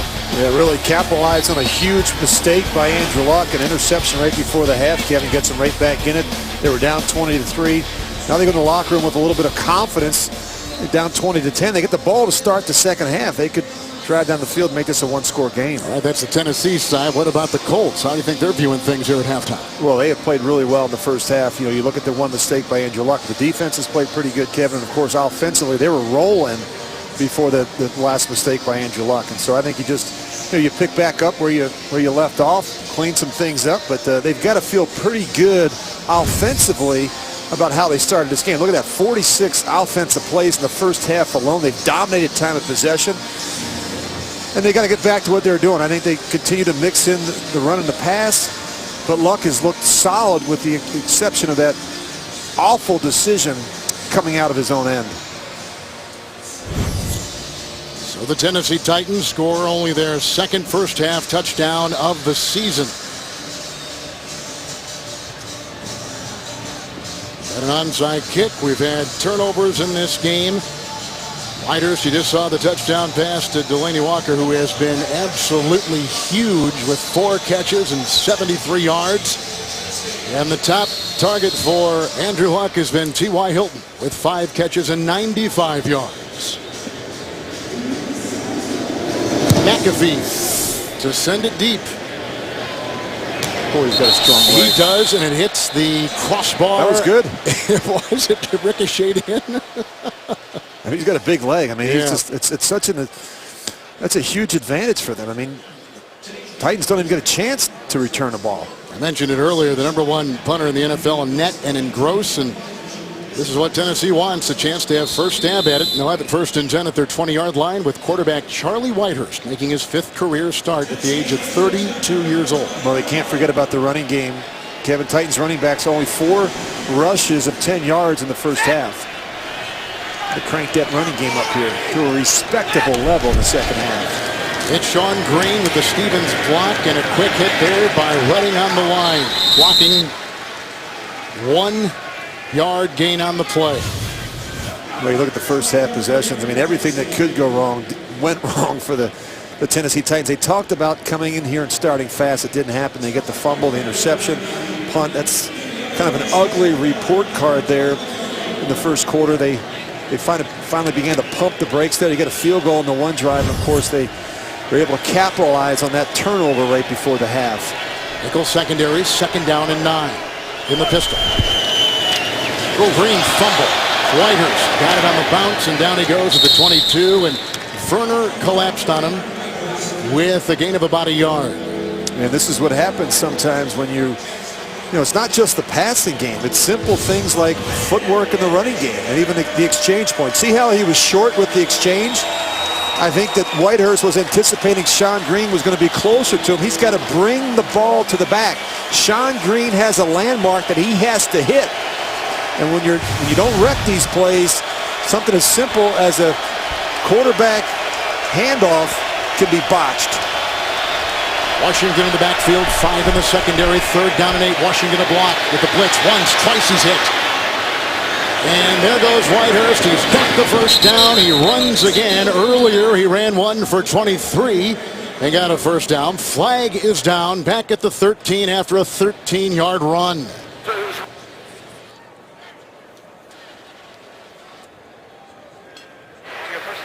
Personal foul, unnecessary roughness, defense, number 92, blow to the head of the quarterback, 15-yard penalty after the end of the run, first down. Bjorn Verner. Well, they're bringing pressure at the top of your screen, and Whitehurst steps up, and right there, you see Verner, he just smacks the head of Charlie Whitehurst. You can't do that.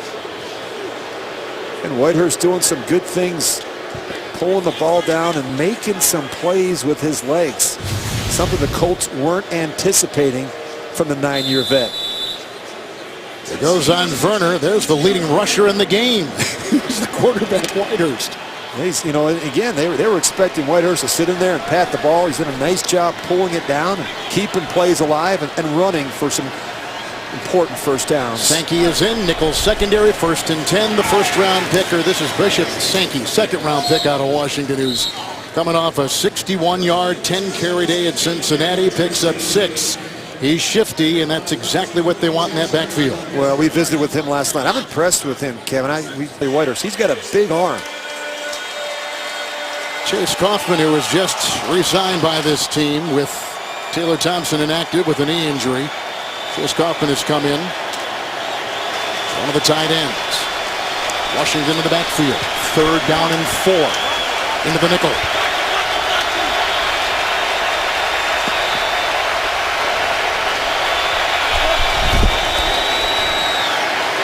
Who's got him a block?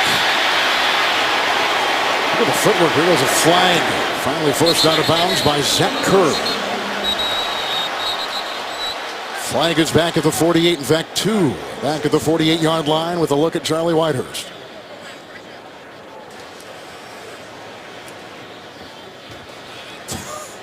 Wait till you see this penalty. I just saw it in my replay monitor. And? It's bad. It's Leon Washington. He's gonna tackle him. Oh my goodness. And you talk about being a little bit of a liability in protection. Leon Washington, Kevin, not the biggest back. He's 5'8", 192 pounds. He's going to struggle in pass protection. But he's a 3rd down back. As they get it sorted out, this is against Tennessee. Can't believe he's arguing this one. Wait till you see it. It's unbelievable. Holding, offense, number 29. That penalty decline, result of the play, 4th down. Well, he's right here, and just keep an eye on him. He's got the linebacker in man-to-man coverage. Now, watch. He's tackling him. I don't understand where the hold is. Do you, Kevin? I don't see it. Really, I don't. Holy. And by the way, if you're keeping track at home, he does not get credit for a tackle. He's on the wrong side. The look on his face was great. He was like shocked that they called a hold. He's been around too. It's his 9th year. He's an explosive, but really he's a great special teams player, of course, with New York and in Seattle as well. Brett Kern to punt. Rick Whalen is back at the 10. With that Aussie-style kick, it's back at the 8-yard line with a pretty good hang time and a 36-yard punt. Leon Washington. What? Me tackle? Crazy!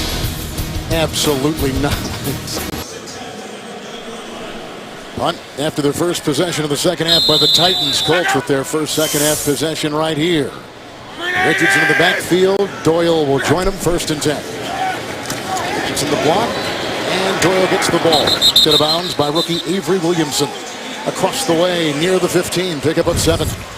Well, it's been feast or famine for this Indy offense in the first half. 4 9-play drives. They wound up having to settle for a punt on the opening drive. But look at that. Touchdown, field goal. They were rolling there before that crucial mistake by Luck before the half. You know, you're a fan of the offensive coordinator, Pep Hamilton. And he does a great job, Kevin. We talked about his personnel usage, formations. The play-action game, to me, has been very effective, especially on first down. 4 in the secondary. 2nd down 3. Richardson hit on the play by Williamson. It is a pickup of 4. He gets to the 20. He gets the first down, and we get this update from New York. The longest play of any kind for the Texans. Oh yeah, J.J. Watt, known for his Dikembe Mutombo impersonation, getting his stride on. Rumbles 80 yards for the touchdown. Rumble, big man, rumble! Houston up 14-10. J.J. Watt getting it done, Trent.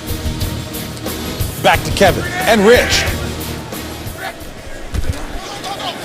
Thank you. With Rich Gannon, Kevin Harlan. Here's Richardson on 1st and 10. Forced out of bounds by Williamson. And a gain by Trent of 8. And You take a look at J.J. Watt. He does more than just rush the passer for Houston. His second touchdown of the season. He caught a pass earlier, I believe, in their first game or the second game of the season against the Oakland Raiders. So he's worth every penny they just paid him before the start of the season. They pay him a lot. They pay him a lot, but he is a great player. He doesn't take plays off. He's good against the run, and he can. Second down and 2 for Luck. And downfield, he's got Reggie Wayne brought down by Bleedy Ray Wilson.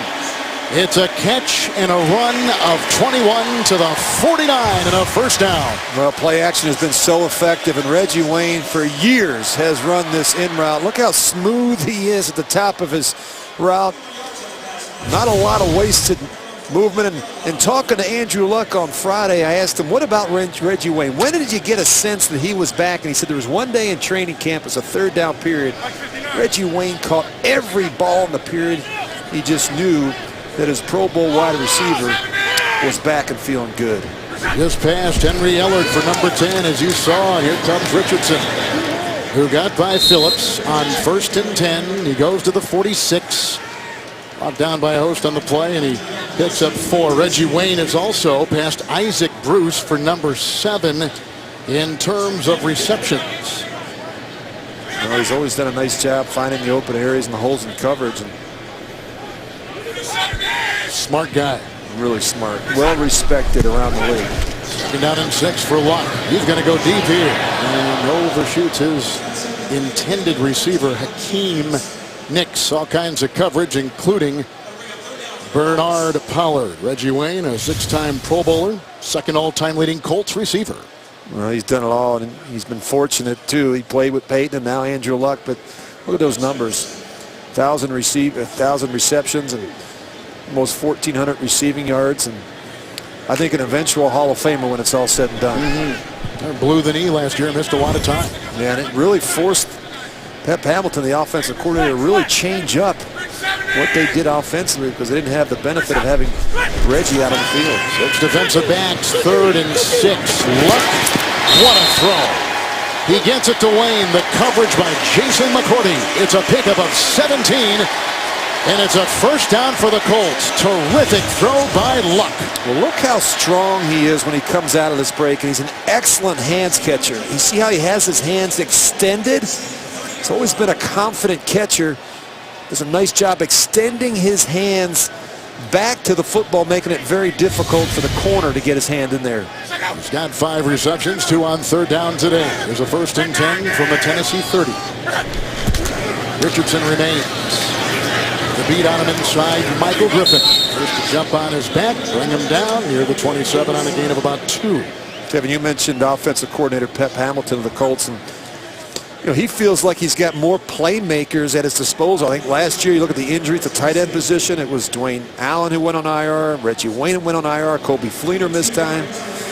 And I think he had to be a bit more conservative because of the injuries. Now, that's not the case. I mean, all these guys are healthy. They're utilizing all 3 tight ends, and Reggie Wayne looks like the Pro Bowl receiver that he's always been. 3 tight ends, 2nd down, long 7. Richardson offering a block.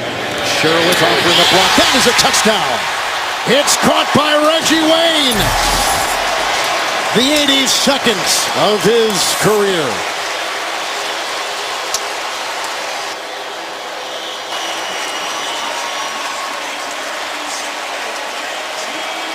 That's number 22 all time. He's hit one milestone after another.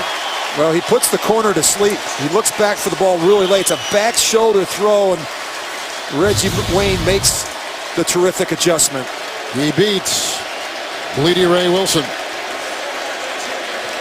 He looks as good as ever. Reggie Wayne, 14 years out of Miami. So he's number 22 tied all-time NFL touchdown receptions. He's number 7 all-time in overall receiving. He's number 10 in receiving yards, hitting one marker after the other. And another touchdown pass by Luck. It goes for 28, and it's good for 6. The NFL on CBS is sponsored by Southwest Airlines. Without a heart, it's just a machine. the United States Marine Corps, the few, the proud, the Marines. And by Toyota Care. Scheduled maintenance, no cost.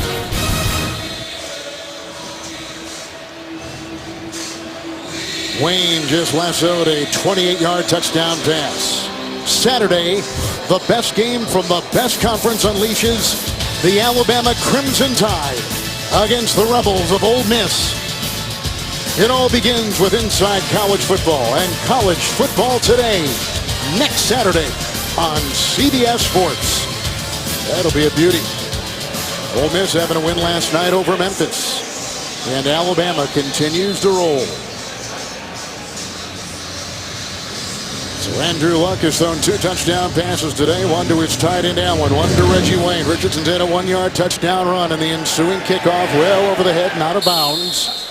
Out of the back of the end zone, a touchback to the 20. Reggie Wayne has put his fingerprints all over this game for the Indy Colts. 6 catches, 107 yards. Back in Indy. Monday on CBS, NCIS Los Angeles moves to its new night, new time.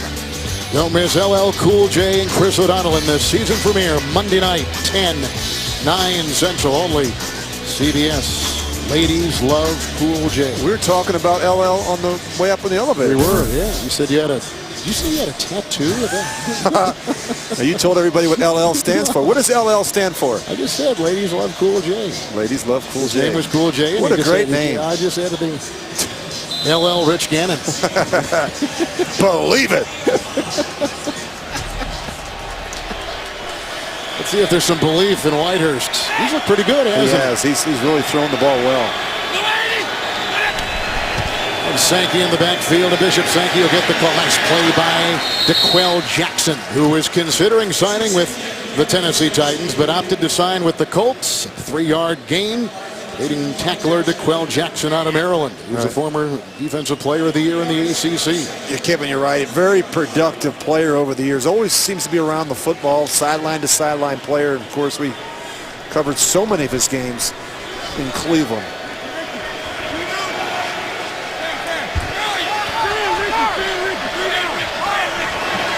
And for in the secondary, 2nd down and 7.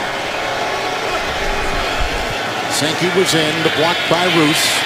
Whitehurst again running, and we've seen him do that today. He just avoided the sack. He does pick up a yard on the play, and he continues to highlight the leading rushers in this game. Well, the offensive line of the Titans has really, I think, has done a pretty good job, Kevin. He's had time. He's been able to sit back there and take the extra hitch. He just wasn't anywhere to go with the football.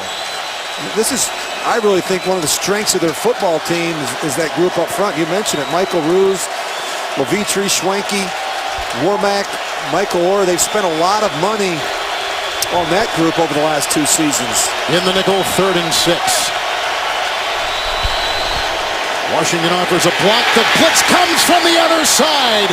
DeQuell Jackson untouched and brings him down. Jackson with a sack last week in Jacksonville, a sack today in Indy. 2nd sack by the defense, and they force a 3-and-out for Tennessee. Well, you're going to see the pressure, and here's DeQuell Jackson. He's the looper, and they don't do a good job. They're 1 short, actually. Whitehurst has nowhere to go with the football. There's a problem there. Either Whitehurst missed it, or they needed to slide the entire line over. They were 1 short. Kern will punt, and Whalen is back at the 30-yard line. Grabbed and plucked down on the play, and the tackle was made by Marqueston Huff. Nice play right there for the rookie out of Wyoming in a hang time of 4-7. The defensive pinch. DeQuell Jackson comes up with his 2nd sack. The NFL on CBS is sponsored by AT&T, mobilizing your world. And by DirecTV. If you call yourself a sports fan, you gotta get DirecTV. That beautiful building right there is housed a Super Bowl, housed a Final Four, and with more to come. The city of Indy did a great job in the Super Bowl here a couple years ago. After the 3-and-out by Tennessee, It's a second half possession for the Indianapolis Colts. And it's Bradshaw slipping and sliding his way up to the 35-yard line. It was tough to be brought down there. It's a gain of 6 on the play. Reggie Wayne has put on a nice show this afternoon. He really has. You know, he makes the tough catches look easy, and of course, Kevin, he takes great care of himself. You and I were just talking during the break. You know, it's not a lot of players that play 14 years. Not a lot of receivers that have this type of production when they're 35 years old and to play at such a high level. He takes great care of himself on and off the field, but you've got to be able to take care of those legs. I played with some old guys like Jerry Rice and Tim Brown, and that's one of the things that they did late in their career. They really went out of their way to take care of their legs. Bradshaw, who has had trouble with his legs over the years, in the 2nd down and 4, and brought down by Wesley Woodyard. He picks up 5 in the play. He's up to the 41. Bradshaw, he had the season-ending neck surgery, Rich, last year. He's had 6 career foot or ankle surgeries over his career with the Giants and with the Colts. A 1st and 10 with the no huddle and going deep and looking for Nix. And there goes a flag. And it was on Bleedy Ray Wilson. Well, they caught him sleeping at the wheel. They get a 1st down. They jump the ball. The Titans are late making a substitution, and they take a shot down the field with the pass key Nix. interference. Defense, number 25. Spot the foul. Automatic 1st down. Ray Wilson, a 2-year player out of UConn, a 3rd-round pick a year ago, a 31-yard penalty. They can't get lined up, and they're late doing so. They're late getting the communication calls out, and Bleedy Ray Wilson, he's peeking. He has his eyes in the backfield, and he allows Hakeem Nicks to get up on his shoulder. 33-yard penalty officially where they marked the ball. Luck will be in the pistol.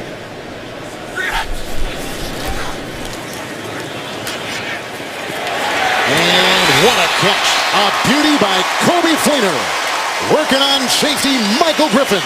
He's got the ball to the 2. A 23-yard pickup and a 1st down. We talked about these key matchups and how was Tennessee going to defend the tight ends? And Andrew Luck has had a lot of success, not just finding Dwayne Allen, but Kobe Fleener on these corner routes.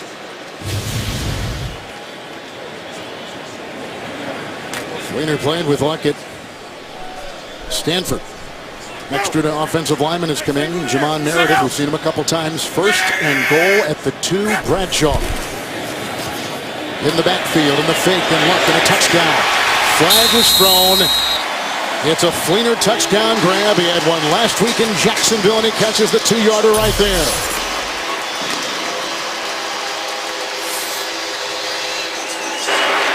Holding. Defense, number 53. That penalty is declined. Touchdown. It's the 3rd touchdown pass today for quarterback Andrew Luck.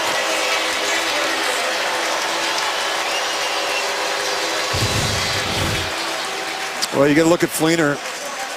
He's going to block down. He's getting held by Quentin Groves, and he just keeps fighting, keeps working to the flat, knowing that he's got an opportunity to catch that shoot route.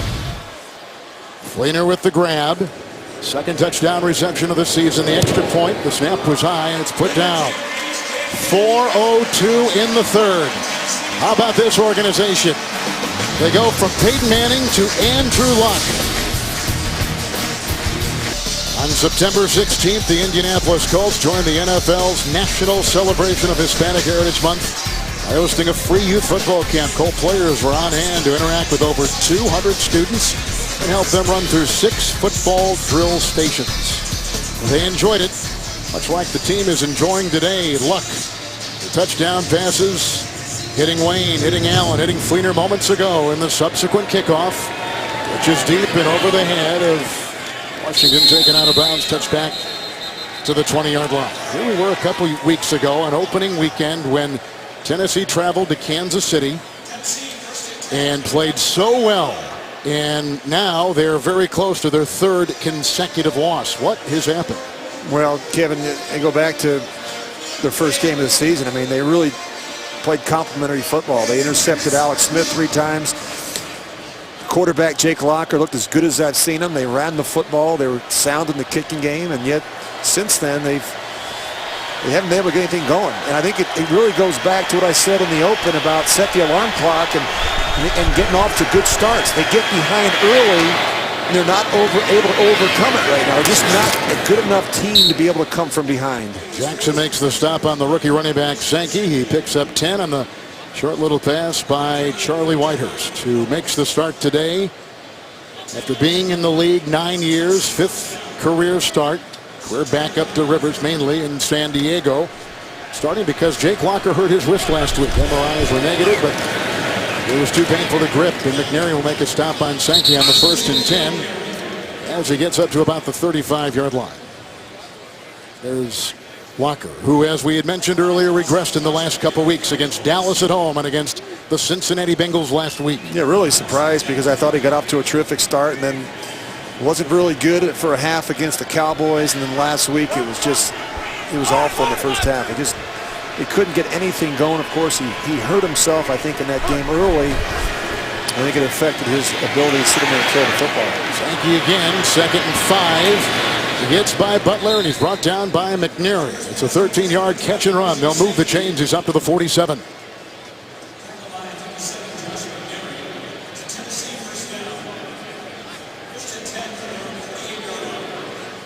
Titans had Mike Munchak, who was there. They made a change in the offseason. Munchak is now with the Pittsburgh Steelers as the offensive line coach. And Ken Whisenhunt, who last year was the offensive coordinator for San Diego and voted the assistant coach of the year in the NFL. Tired. Whisenhunt had a couple chances to go to Detroit and Tennessee. It's a 1st and 10 run by Sankey, who wheels inside. LaRon Landry will bring him down after a gain of 8 to the 43 of the Indianapolis Colts. I think Wiz will get it straightened out, Kevin. I really do. He's a good football coach. He's had a lot of success everywhere he's been. You think back to Pittsburgh and the development of Ben Roethlisberger. He goes out to Arizona with Kurt Warner. They go to a Super Bowl. And, of course, Philip Rivers had really been playing some poor football before Wiz got his hands on him last year. And, of course, he was the comeback player of the year. So 2nd and 2, and Sankey will find first down yardage. Jackson brings him down. It's a burst of 10. He's inside the 35. Not rolled up in this kid. Chris Johnson was allowed to walk in the offseason. He's now with the Jets and finding his way with New York. And so as we began the broadcast today, they kind of running back by committee with the Tennessee Titans right now. 1st and 10. Whitehurst misses the tight end, Delaney Walker, who was hit on the play by Butler, brought down by Jackson again. A gain of 11 on the play. That sped up offense is paying some dividends. They're down to the 22. And he's had a lot of success throwing the ball in the direction of Delaney Walker. I continue to do that. And I continue to leave Bishop Sankey on the field, Kevin. I just like the way this kid runs. Now, you're always worried about how he's going to hold up in the protection in the passing game, but 1st and 10. Whitehurst on the move. Good looking catch by Wright. Got by Landry, brought down by Toller. And they've got the ball at the 5. It's 1st and goal and a pickup of 18. The flag is down at the 34. Personal foul, roughing the passer, defense number 90. Late hit on the quarterback. Half the distance to the goal, 1st down. That's Corey Redding.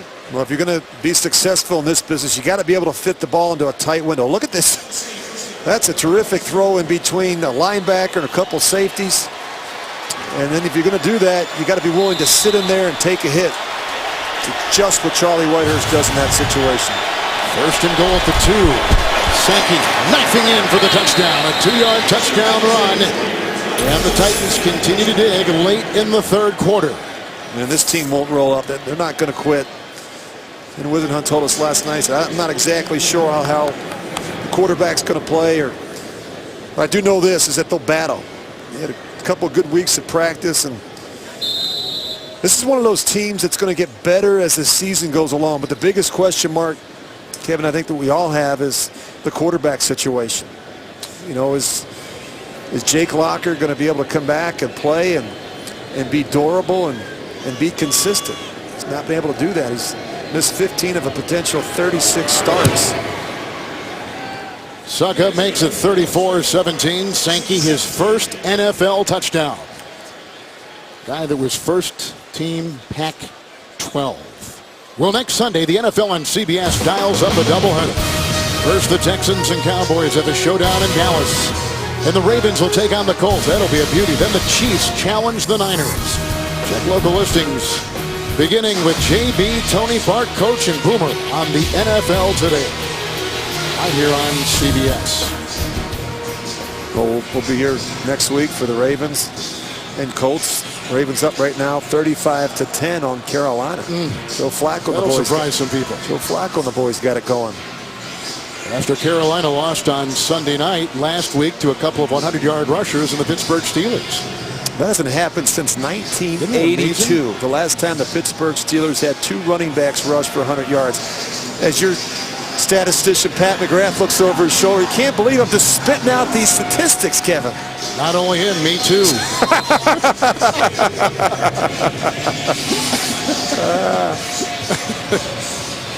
You think I'm just making this stuff up? Yeah, no, I know you're not. I know you're not. You win a lot of football games when you have 2 backs go over 100. I do know that. You do.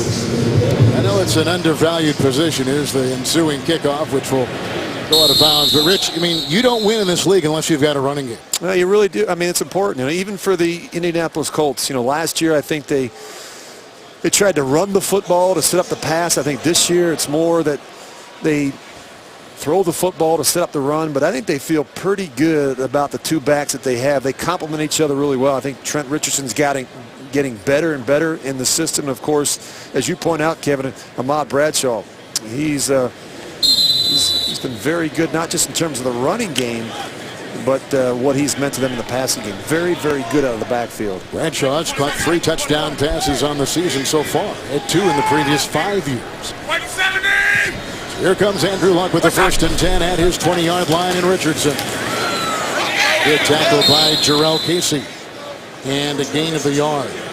It was interesting in talk with Pep Hamilton, the offensive coordinator for the Colts on Friday. He said that you know, we have to be patient with the process, and that we still are dealing with a 3rd-year quarterback and some young guys around him. Yeah, even a young running back, and I just think you look at Trent Richardson. I think he's one of those backs, Kevin, that needs his carries to be productive. I think he gets stronger as the game goes on. I mean, he can dish out punishment if you give him enough touches. All right, the 3rd quarter has come to a close. Luck with 3 touchdown passes today, and the Colts on top at the end of 3 on CBS.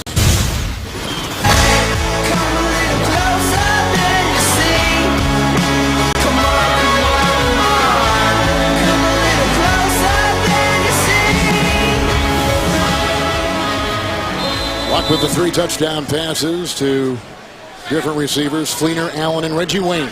We start the 4th quarter with a 2nd down and 9 from the 21.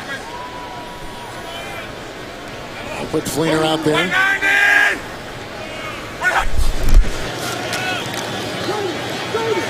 And with things crumbling around, he stands tall and finds the receiver, T.Y. Hilton. A gain of 9 and a 1st down to the 31. No pressure comes right up the middle, and Luck can't follow through. He's just got to kind of dump this one over the middle to T.Y. Hilton.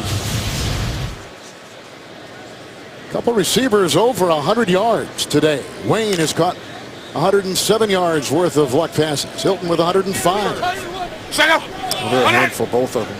That's Wayne's 1st touchdown reception of the season. With the 1st and 10 handoff to Richardson. Woodyard grabbing him from behind, and a gain of about a yard on the play, maybe to the 32-yard line. The offensive line, Rich, has really been up to snuff for Coach Chuck Pagano. They've had the same starting 5 now each game until today, when they brought in Lance Lewis to take the place of Hugh Thornton. And it was an off-season focus for them, improving the interior of the offensive line. They weren't very good. They got pushed back into the lap of Andrew Luck way too often. They weren't strong enough inside. They feel much better about that interior this year. Luck with the 2nd down and 10. Right on the screws, caught by Dwayne Allen, picks up a gain of 17 on the play.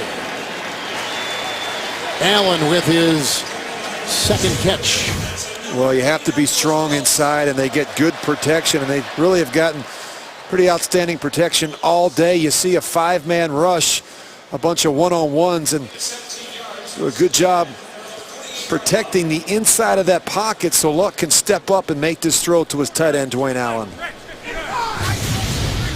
Luck has hit his last 7 passes. 340 yards, 344. At 370 last week. Blitzes on, passes away, caught by Wayne, who glides in front of Sensabaugh. Out of bounds at the 40. 12-yard pickup, 8 consecutive completions by quarterback Andrew Luck. Well, you're going to see the middle dog cross. That's what they call that when both those linebackers come firing up and inside there. And they do a nice job exchanging and picking it up. Nice job by the back, Trent Richardson.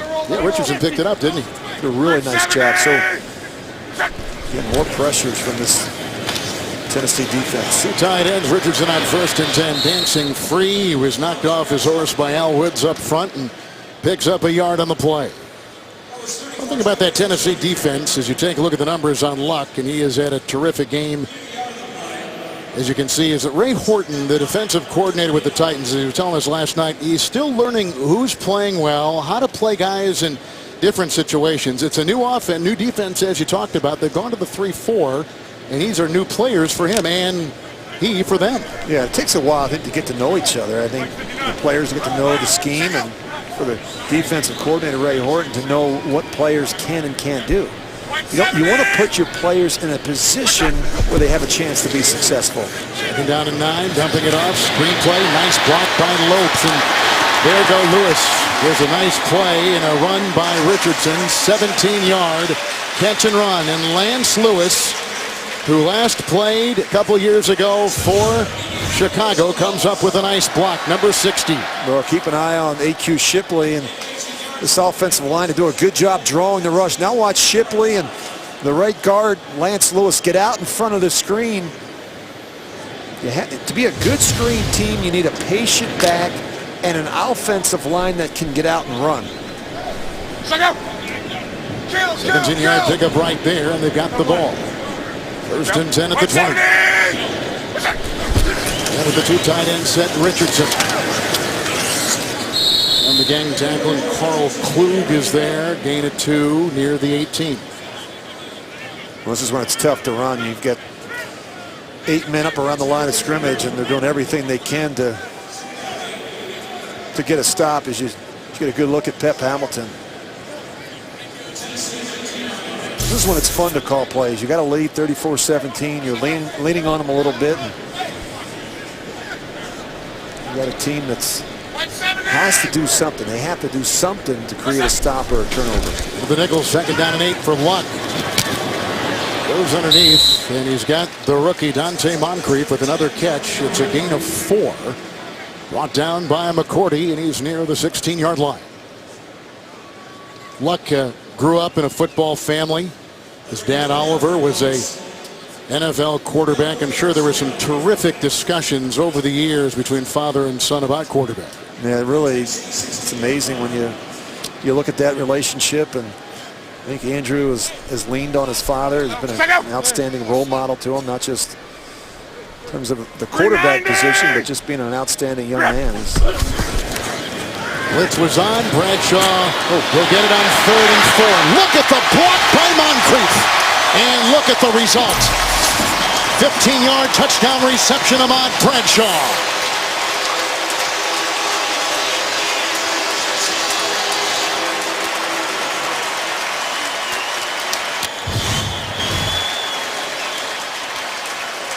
Well, Wesley Woodyard is right there to make the play. Just can't get Bradshaw on the ground. Big, strong, powerful back. Bradshaw was the leading red zone receiver in the NFL coming into today, and he's not changed any of that. Another touchdown reception for Bradshaw. The extra point by Vinatieri.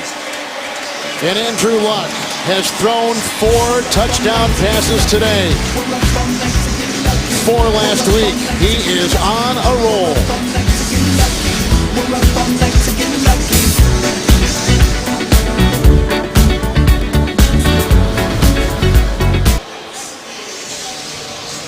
Luck came in too today as the top touchdown thrower in the league. Bradshaw came in as one of the most effective red zone receivers in the game this season. How about Bradshaw? He now has 4 touchdown receptions this year, 2 in the previous 5 years. That baby by McAfee is sent all the way to Bloomington. This is Ahmad Bradshaw. Like a pinball into the end zone for 6.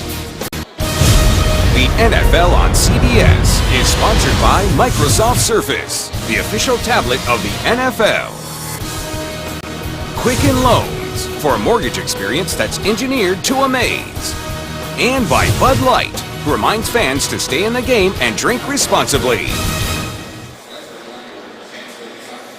Beautiful Sunday afternoon in Indianapolis. Kevin Harlan and Rich Gannon, 763 yards for Andrew Luck in the last 2 games. Yeah, they really roll. You just get the sense this was going to happen. You watched him last week against Jacksonville. He threw for 4 touchdowns. He was the AFC Offensive Player of the Week, and they just picked up right where they left off last week. They looked really sharp, and of course, the Tennessee Titans have had no answer for Reggie Wayne, T.Y. Hilton, and these tight ends in this Colts offense.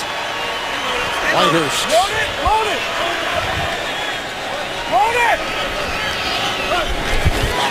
First and 10. Outside right. Brought down by Darius Butler.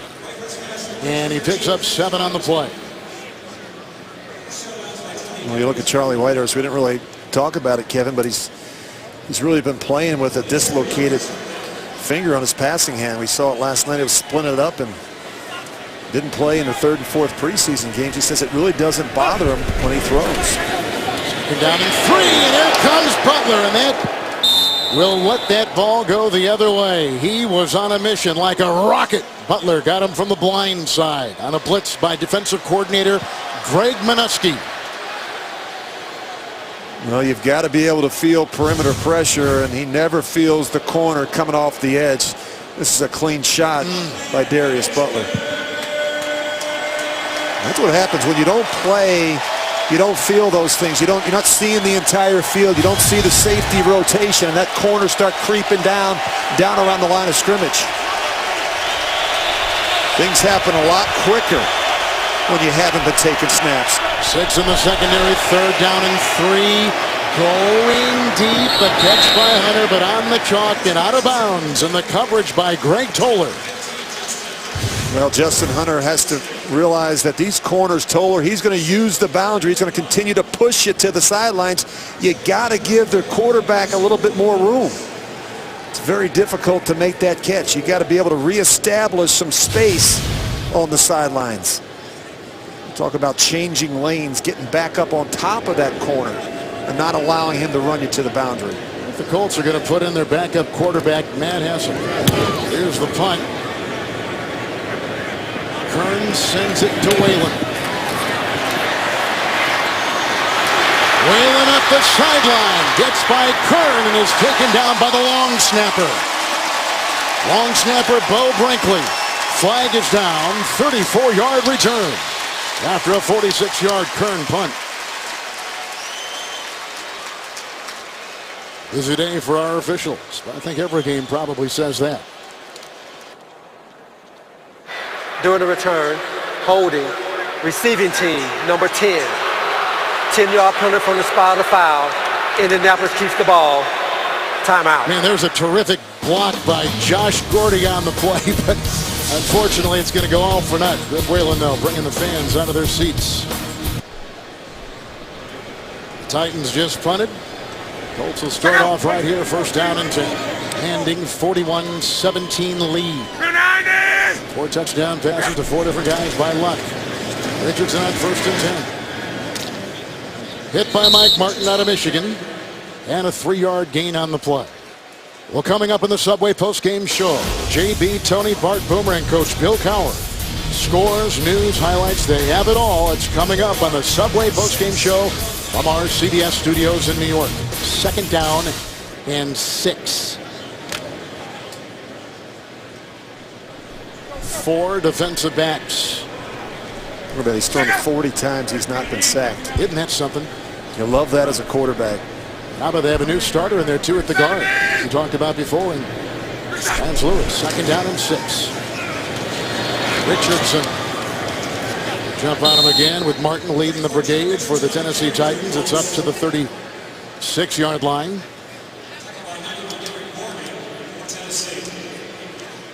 Chuck Pagano, when he was out, we talked about this a couple years ago. Bruce Arians was the coach. Brought this team along. They had a nice season. Then Bruce takes over at Arizona, and sure enough, they're winning in Arizona too. You know, I think he made a smart move when he lost Bruce Arians, going out and hiring Pep Hamilton, who was with Andrew Luck at Stanford. So we always talk about continuity around the quarterback. That's so important. It's going to change up a whole lot around Andrew Luck.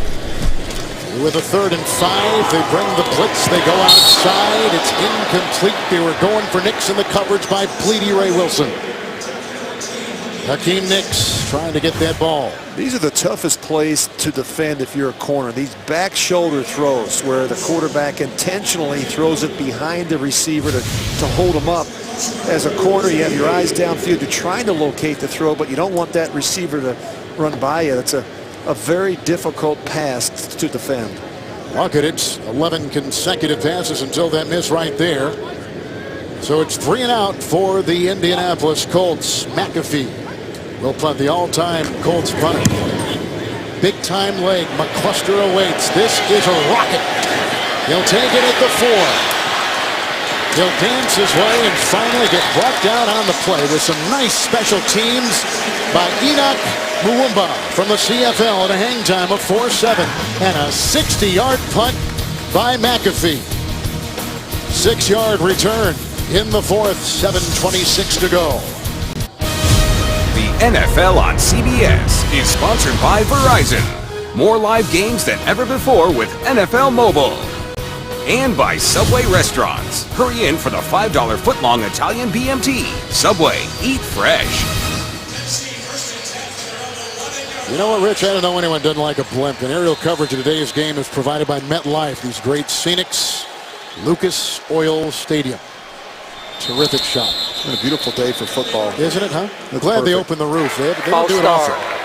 often. Offense, number 67. 5-yard penalty, still 1st down.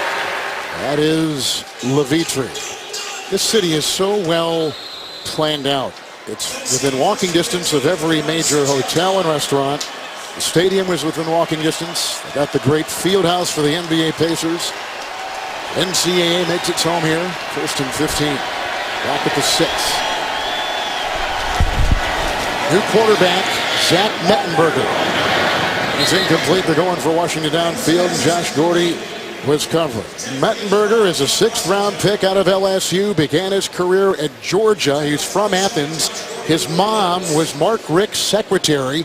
He got kind of amuck with the program. He laid out, transferred, went to LSU and played for Les Miles last couple of years. 2nd down, 15. He looked really NFL snaps. Yeah, he looked really good in the preseason. He did. Mettenberger, low and catchable. It's Wright. Justin Wright comes up with the grab. It's a gain of 12 and a 1st down, or close to it. He'll be 3rd and 3. I got a kick out of what Ken Wisenhunt said last night when we asked him about who the backup would be in terms of, Charlie Whitehurst starting. He said, I feel really good about Zach Mettenberger in the preseason, but I don't know about him playing in a regular season game. I didn't think he was anticipating Zach getting a chance to play today. Goes inside. Nice knockaway right there. It was by Luchez Purifoy, rookie free agent out of Florida. I'm sure he and Mettenberger are very familiar with each other in that Southeastern Conference. It'll be 4th down. Mettenberger played for Cam Cameron as well down at LSU. A longtime NFL assistant, a head coach down in Miami. And he did a good job preparing Zach for the next level. He's got a chance to be a good one. He got, obviously, the knee injury really hurt him last year. The Titans got good value with Zach Mettenberger in the 6th round. Whalen with a flag already thrown. Not a lot to run around right there. Our Question Huff comes up with another special teams play after the 5th 3 and out by the Tennessee Titans. 43-yard punt, 1-yard return.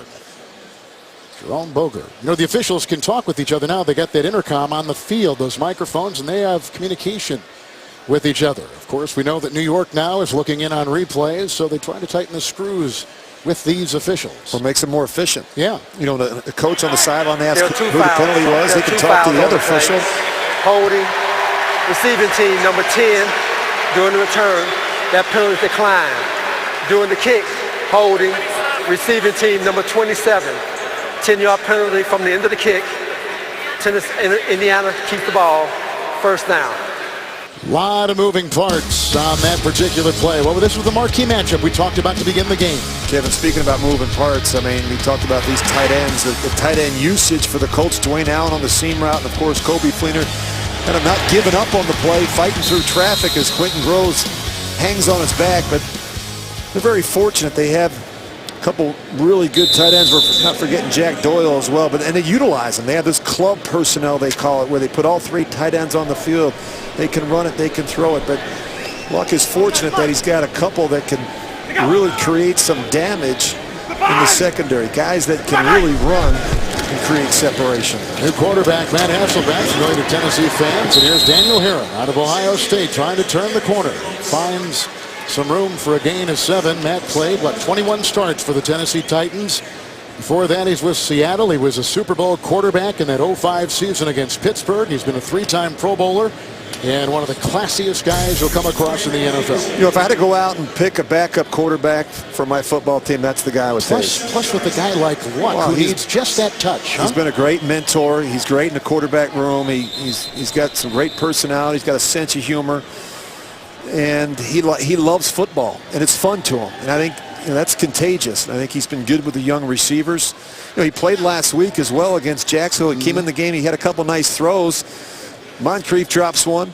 Kobe Fleener drops one. I said, why aren't they catching his balls? Let me ask you a question about the role of a backup quarterback in the NFL. It's not just backing up the starter. There's a lot involved with the backup quarterback. Yeah, the ability to go to talk to the coaches, the ability to work with the young receivers.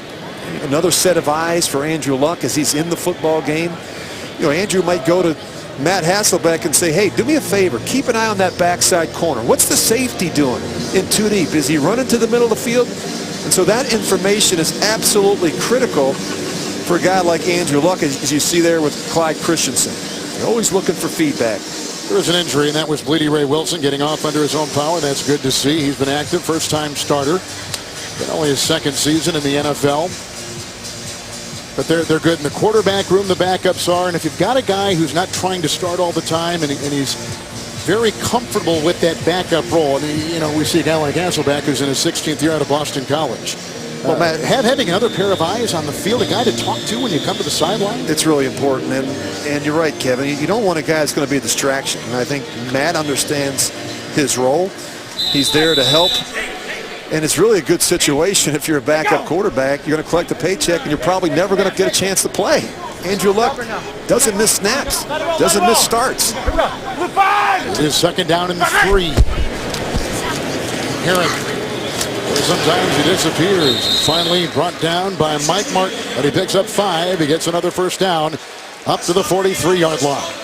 Well, tonight on 60 Minutes, there are a lot of questions for President Barack Obama, and he'll answer them only on 60 Minutes, plus the founder of internet giant Alibaba. Tonight on 60 Minutes only, CBS. I love how you said that. Well, to practice that one. Alibaba. I should have said ching ching, because they had that recent IPO, and man, oh man. Oh, jeez. And some Alibaba stock. First down. First down and 10 for the 43. Aaron remains. Hasselbeck. And he helps with the game plan, too. They're constructing Clyde Christensen. You saw the longtime quarterback coach here. They got Pep Hamilton. But think of the brain power inside those quarterback rooms, devising a game plan, getting different feedback and different points of view. And he's been other places. And so you're right, Kevin. He's able to go to Pep Hamilton and said, hey, we ran this play last year. We did these things. I mean, the recall that you get. And it's an invaluable resource for not only Andrew Luck, but for the offensive coordinator, Pep Hamilton. And to think you can put your fingerprints on a quarterback like Luck. I mean, there's no doubt that Hasselbeck in some way He is helping Luck as he develops a second and 3. Heron again. They pull with Shipley and others, and a tackle made on the play by linebacker Cameron Wembley. It's a gain of 4. And they get a first down to the 46. And this is also one of the benefits of playing well the last couple weeks. You get your young players valuable reps. You know, you look at Heron, you look at, the quarterback, Hasselbeck coming in, getting a couple snaps. Dante Moncrief, some young linemen. You get a chance for Reggie Wayne to ice up and put the baseball cap on and watch. And that's just protocol right there. There's no injury. This is what he does. You just got to take care of yourself. He's just icing down. It's the leg that, it's the knee where he had the ACL. You just want to make sure that you preventive medicine. First and 10, handoff to Heron. NBA players do that all the time. Speaking of which, I knew that Indiana's favorite NBA player would probably get a hold of this. Reggie Miller has already texted and said, make sure that you kiss the ground you're walking on when you come to my Indiana. Well, everybody's always so friendly here, and yeah, they are. We love coming here to do games. And of course, as you point out, Kevin, came here a couple years ago to work the Super Bowl, and it was incredible. It was an incredible experience. Second down and 11. The city is known for a lot, including its hospitality. And Heron will go the other way. There's some blocks along the way. There's not a whole lot there. Wesley Woodyard remains in the contest and brings him down. And he gets a first down. I'm not sure. He gets a gain of 1. And now it'll be third down and about 9. Well, Kevin, you look at the Tennessee Titans, obviously a disappointing day. And I don't care who you're playing. I don't care where you're playing. Good teams don't lose 3 games in a row. Yep. And I think they've got plenty. They got their hands full. They do. They've got plenty to get cleaned up. They've got to do some soul searching. They've got to find out what they can do to get better, and they've got to figure out whether that guy right there, Jake Locker, is going to be able to come back and play next week with that wrist injury. Rich, I've got to believe that one of the reasons why Wisenut comes in, who's had great success with quarterbacks in the past. Offense, number 60, 5-yard penalty, still third down. Roethlisberger in Pittsburgh, and then, of course, the resurrection of Kurt Warner's career in Arizona, what he did with Phillip Rivers, which you've already talked about. I mean, it's going to be a very interesting kind of final decision. This is an intersection for Locker now. In his 4th year, they got to make a decision on this guy or move ahead. Well, we always talk about your best ability is your availability. He's got to be able to stay healthy. And then they got to find out, can he be a solid and consistent starter in this league? And I think that's the big question with Jake Locker. 3rd and 14, the handoff to Heron, and George Wilson read it well, and they throw him for a 1-yard loss. I do know this about Locker, Kevin, even watching the game last week against Cincinnati, and he may not agree with me. I said this to his face. He's got to do a better job not taking the unnecessary hits. He lets a lot of defensive players get on his legs around the sidelines. He's a tough guy, but he hasn't been durable. And you look at all the great ones in our game. Andrew Luck, who we've seen today. Peyton Manning, Tom Brady, Drew Brees. These quarterbacks don't miss starts. You didn't miss starts. You can't. You want to stay the starter for your team. Luck with 4 touchdown passes. A magnificent day again. 2-minute warning. You have a 41-17 Indianapolis lead. 2-minute warning. We're going to see a punt here by McAfee.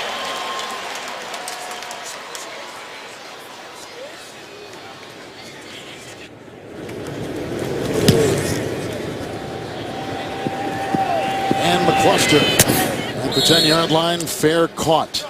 41-yard punt.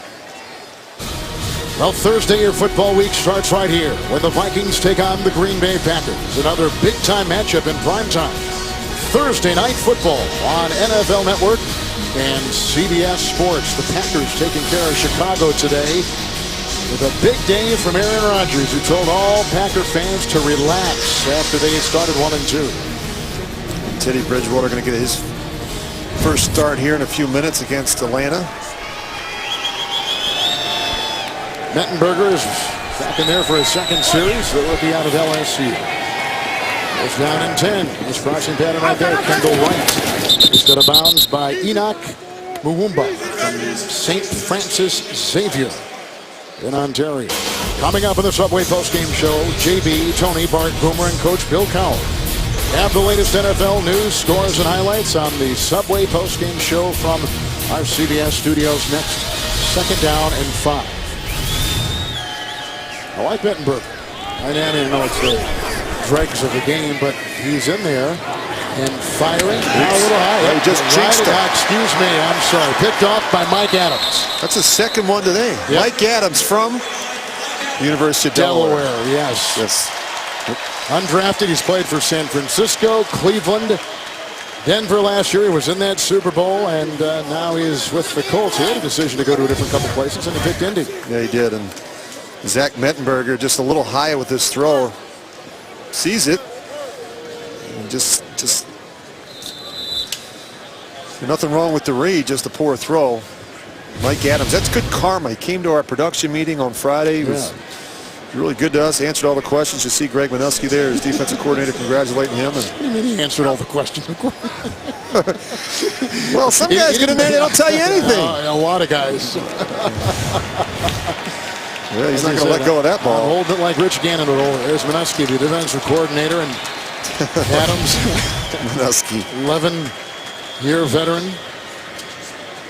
So they'll sit on it with Hasselbeck. And we came into this game, Rich, saying that we had 2 teams at 1 and 2 coming in, and boy, feeling completely different about themselves. Yeah, we have 2 teams going in completely different directions. You know, you look at the Tennessee Titans, they've now lost 3 in a row, and you look what's on the slate. They've got Cleveland next week, Jacksonville, Washington, Houston. I think they're all winnable games, but they've got to play better. They can't afford to turn the football over.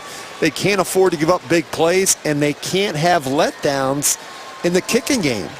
It's a messy performance by the Titans. Those looks say it all. Colts are going to wind up with over 42 minutes of possession. You don't see that very often in the NFL, but today that offense led by Luck, who had 4 touchdown passes, hitting 9 different receivers. He was not sacked. He threw for almost 400 yards. And the Indianapolis Colts have beaten Tennessee for a 6th consecutive time. It is the Colts' 9th consecutive win in the AFC South. So they began 0-2. They've gone to 2-2. And they're feeling mighty good about themselves in the division. So our final 41-17 Indianapolis. For Rich Gannon, Kevin Harlan saying so long from Indy and taking it to James Brown in New York.